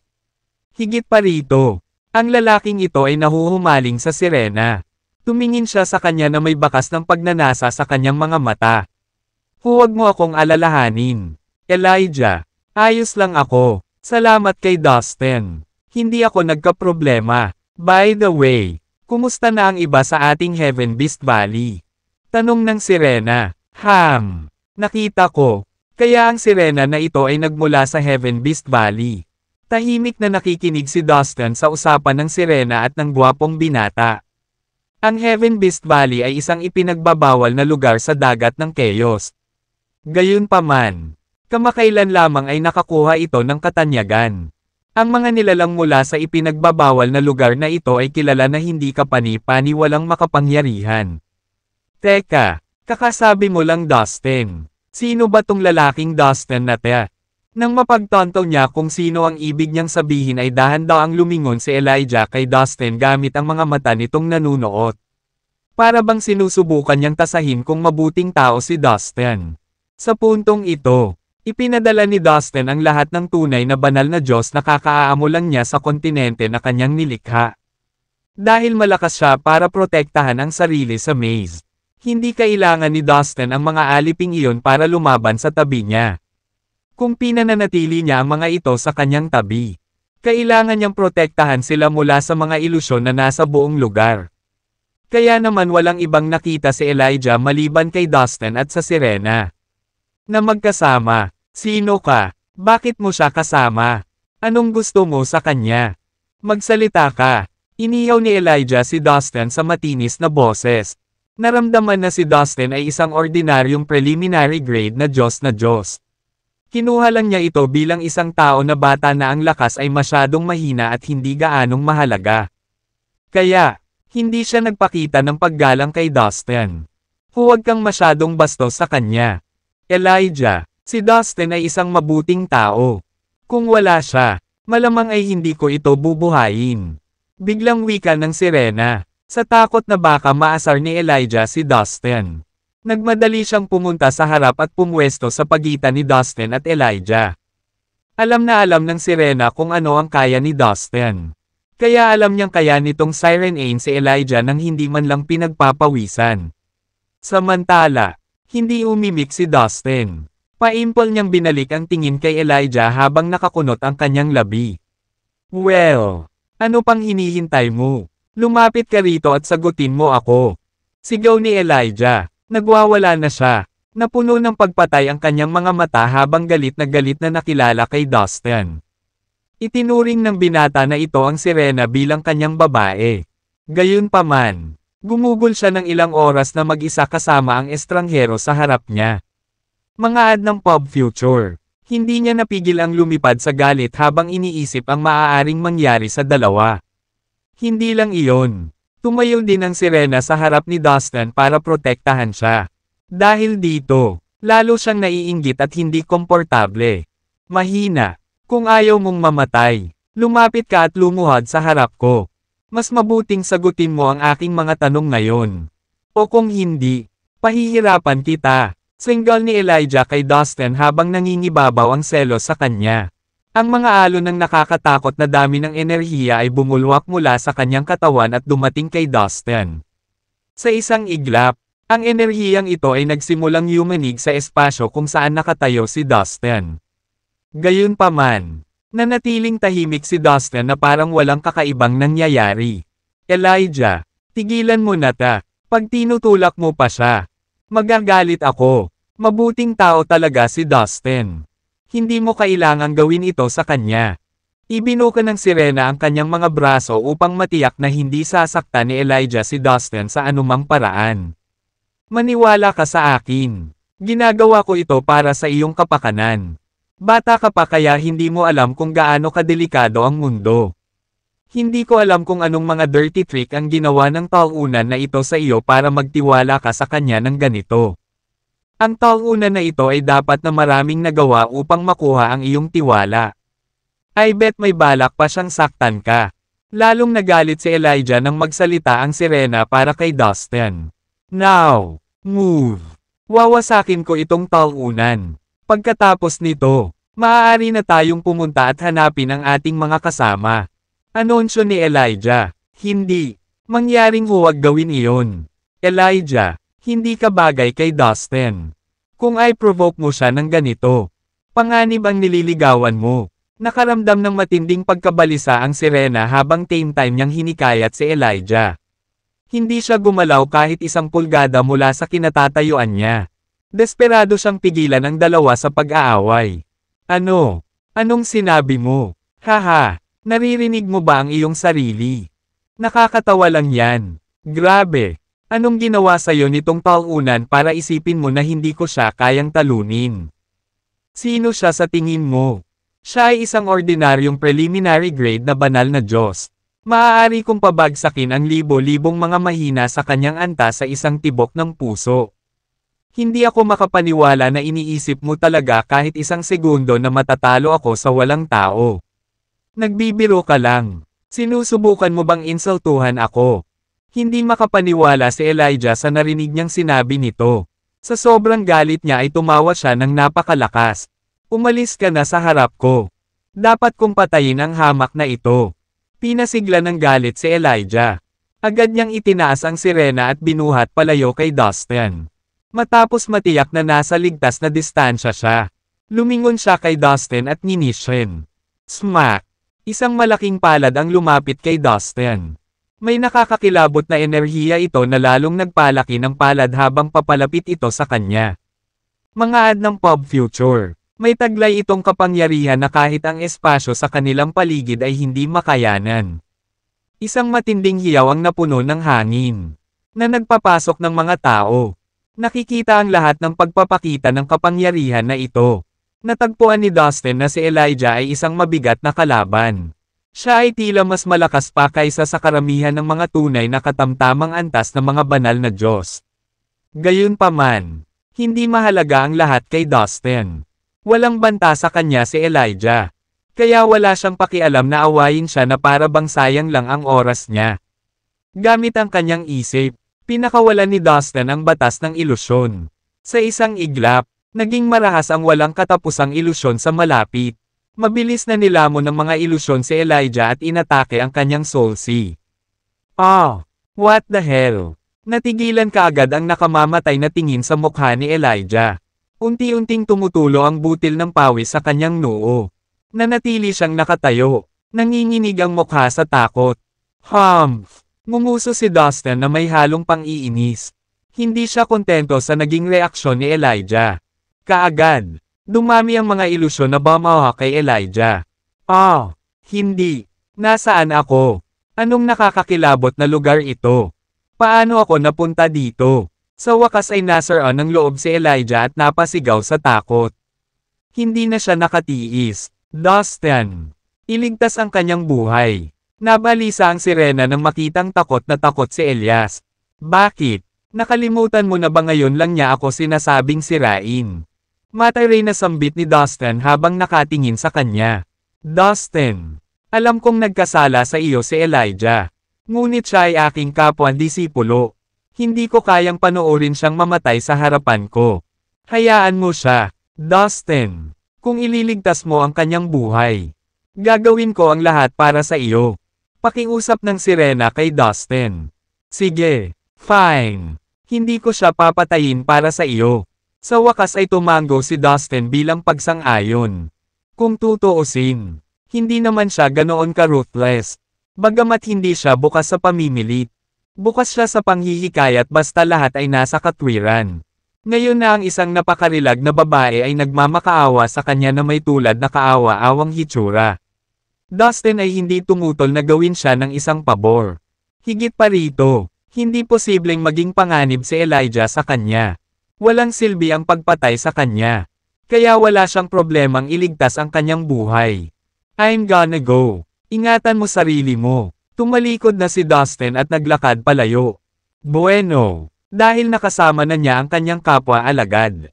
Hindi niya kailangang protektahan ko pa siya. Hoy, Dustin! Sinusubukan mo bang paalisin ako? Hintayin mo ako. Sa gulat ni Dustin, agad siyang naabutan ng sirena.